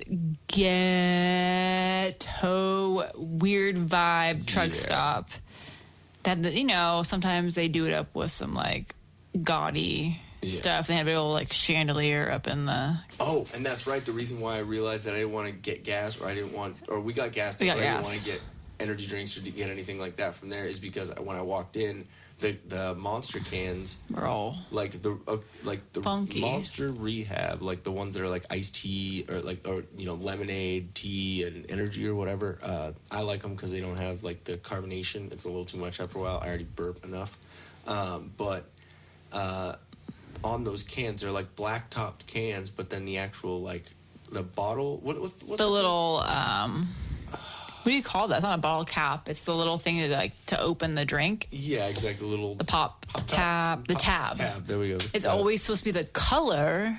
So the yellow one is like the lemonade one. So it's supposed to be yellow, not a black. Every tab. place you buy them from, they look like that. So Costco, the wherever. Is peach. The orange one is orange. When they had the green tea one, it was green. Yep, like always. It was the tab on this was black, and I just all of them looked at this like, nope, that's some bunk ass shit. I'm good. Let's go. So we fucking went out and stood right next to each other getting gas. Like, no, you made good. me get in the car. Oh, I did, because I'm smart. And then we got in the car. I got gas, got in the car, kind of sat there. We parked over by where the truckers were for a second. I got out and smoked, and then we fucking went and saw like El Paso and the border at night, and you just see this sea of lights, like, because it was so packed in there, like sardines, man. But anyway, so there wasn't too much craziness after that. It was just needing to get home, besides getting stopped on the fucking I-10 and being in like hour and a half long traffic. Oh my god, we cut some of it off though. We did cut some of it off. But then we made up for the time that we lost because we got stuck in a turnaround where was because Morongo? I don't even know what it was, but I was trying to look up. I think something happened in the morning hours, which I don't know why. A semi caught fire and burned to the ground on the 10, it said. Kind of brutal. So I don't know why it impacted traffic like 8 hours later, but it did, and it sucked because we were over in Palm Springs area. So the only way to get out of that valley is to take the switchback road up the mountain, which I did not want to do because I was like, okay, we're going to be switchbacks on a 1-lane road. Suck. I hated driving that by myself.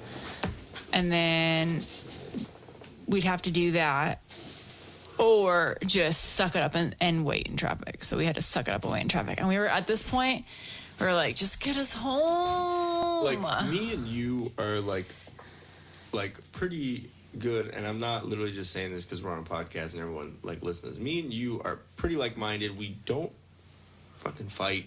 We don't really argue at anything. But the only time that I felt that we were both so crabby with being on the road that like we might like be bitter at each other for about it, like be pissed at each other, was that time. Like that's like the. But we didn't. We turned it into something funny, and we just started making fun of people, being crazy, singing stupid songs, and then we finally got home. And then when we got home, we unloaded some stuff and got fucking sushi. Amazing sushi, because there was no way in hell we were going to get sushi in Texas. It's just Texas sushi. I mean, there's a couple places when we got sushi when we were out there last time. Yeah, but it still wasn't as good as Hana. Hana was amazing. So we got some sushi, some fucking miso soup, and edamame.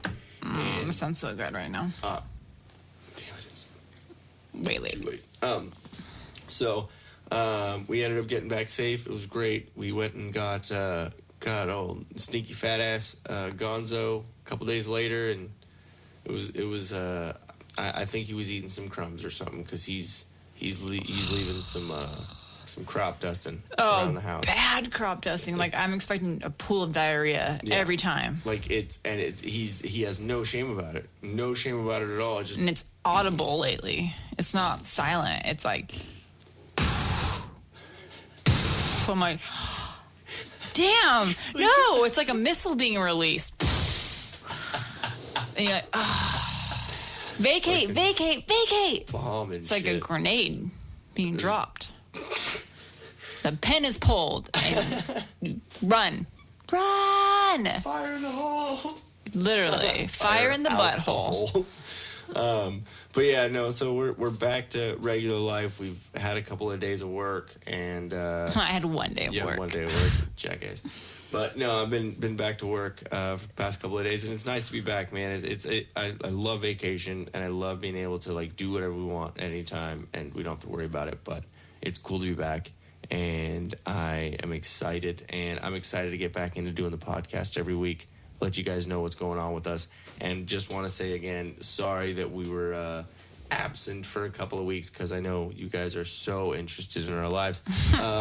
But yeah, next week I believe we are going to be talking about the Dave Chappelle special. Yes, we will be. We're going to be talking about the Dave Chappelle special, talking about the Michael Jackson documentary, which we watched because... Yeah, I actually didn't even know it existed. Yeah, I knew it existed, and I tried, my ways of sneaking around trying to watch free fucking... Which reminds me, I need to cancel our HBO trial. There we go. Yeah, so we finally watched that, and we are not going to get into our opinions of that just quite yet. We're going to do that next week. But, yeah, if you haven't seen the Dave Chappelle special, go watch it. It's what we need in comedy right now. I will say that right now. Or we just need in society, we need someone like Dave Chappelle, who is Dave Chappelle. He's been the Chappelle Show. He makes fun of everyone. He's pretty equal on that. He just goes in. It's called Sticks and Stones, and it's the perfect name for a special because he literally is saying, "Hey, everything that I'm saying right now, sticks and stones." It's the whole old saying. But yeah, so if you're listening to this podcast, you definitely will not be offended by that. No. Yeah, you're fine. But it's gold. It's definitely, Dave Chappelle's probably one of my favorite comedians. But anyways, before we get deeper into that, that's going to be what's coming up next week. We're going to go into that and probably a lot of the backlash that Dave Chappelle's been getting. I don't know if you've read anything or heard anything about it, but you know me, I fucking look all that shit up. But yeah, there's plenty of people that are trying to cancel him, trying to do all this, and we'll get into that and let you guys know what's going on. It's pretty fun, but and pretty hilarious actually, seeing everyone whine about it. But before we go, I believe there was... Just want to give a shout out to one of our other sponsors, Drop Anchor Patch Co. They're a new and upcoming patch and gear company, here to stay, American made, founded in 2018. Don't miss the drop. Support your veterans. Go to Instagram and go to @DropAnchorPatchCo and give them a follow, a like, comment something. Let them know what you think, and they can get you something out there. But that's all I got for our Austin adventure. Anything else we left out? I think we pretty much touched based on all the craziness. Yeah.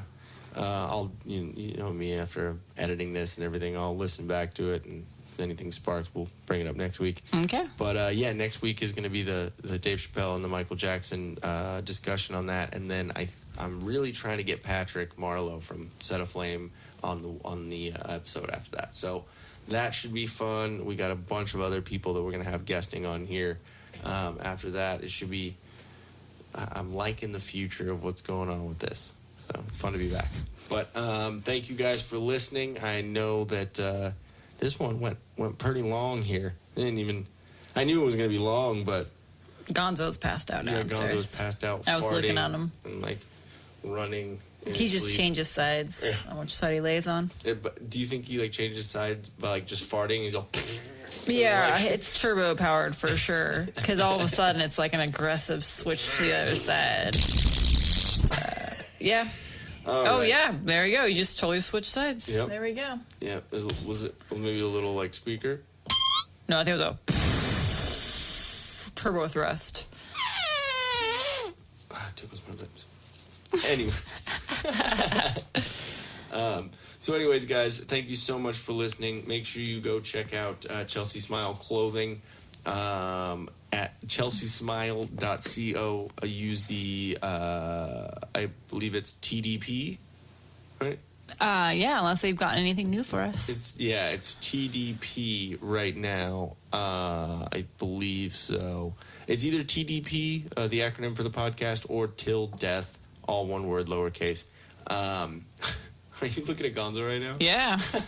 He's passed out. He is passed out. Oh yeah, real quick. If I learned a new thing. If your dog is barking at you and being kind of a jackass like our dog is, if you just bark back at him, for some reason... Yeah, he immediately put like, his head down, okay. and then... Yeah. And so you spoke quiet. dog to him. I spoke pooch. Yeah, I don't know what you said, but... Poochinies, barkish, Poojalian? Would it be woofinese? Prench? Woofish? Prench? Pooinch. Poo wrench. I don't know. French. God. That's what they sound like. Poo French. But yes, just bark back at your dog. If any of our neighbors saw that, they already know we're the crazy ones, because I already have our whole house decorated in Halloween, letting everybody know. Like, full on skulls, pumpkins, ghost, everywhere. We're about to open a pop-up shop for Starbucks. It's going to be just pumpkin spice lattes at our house, just for Jen. Yep. So, make sure you check out Chelsea Smile Clothing. Go to chelseasmile.co. Go support them. They're in the process of moving out to California, so anything and everything will help. If you go there and use the promo codes, it's 20% off, I believe, right now. Make sure you check out Start New Financial with Patrick for all your debt consolidation needs. At 616-965-6501. Make sure you mention the Till Death podcast, and he'll get you going on there. Thank you very much for listening, and we will see you next time. Bye. Love you, babe. Love you. Hey guys, thanks for watching. If we float your boat, make sure to subscribe here. For more awesomeness in your ear holes, click one of these videos here. You just gotta follow the red arrow and poke it. Poke it real good. You're supposed to poke the video, not me, babe. I was.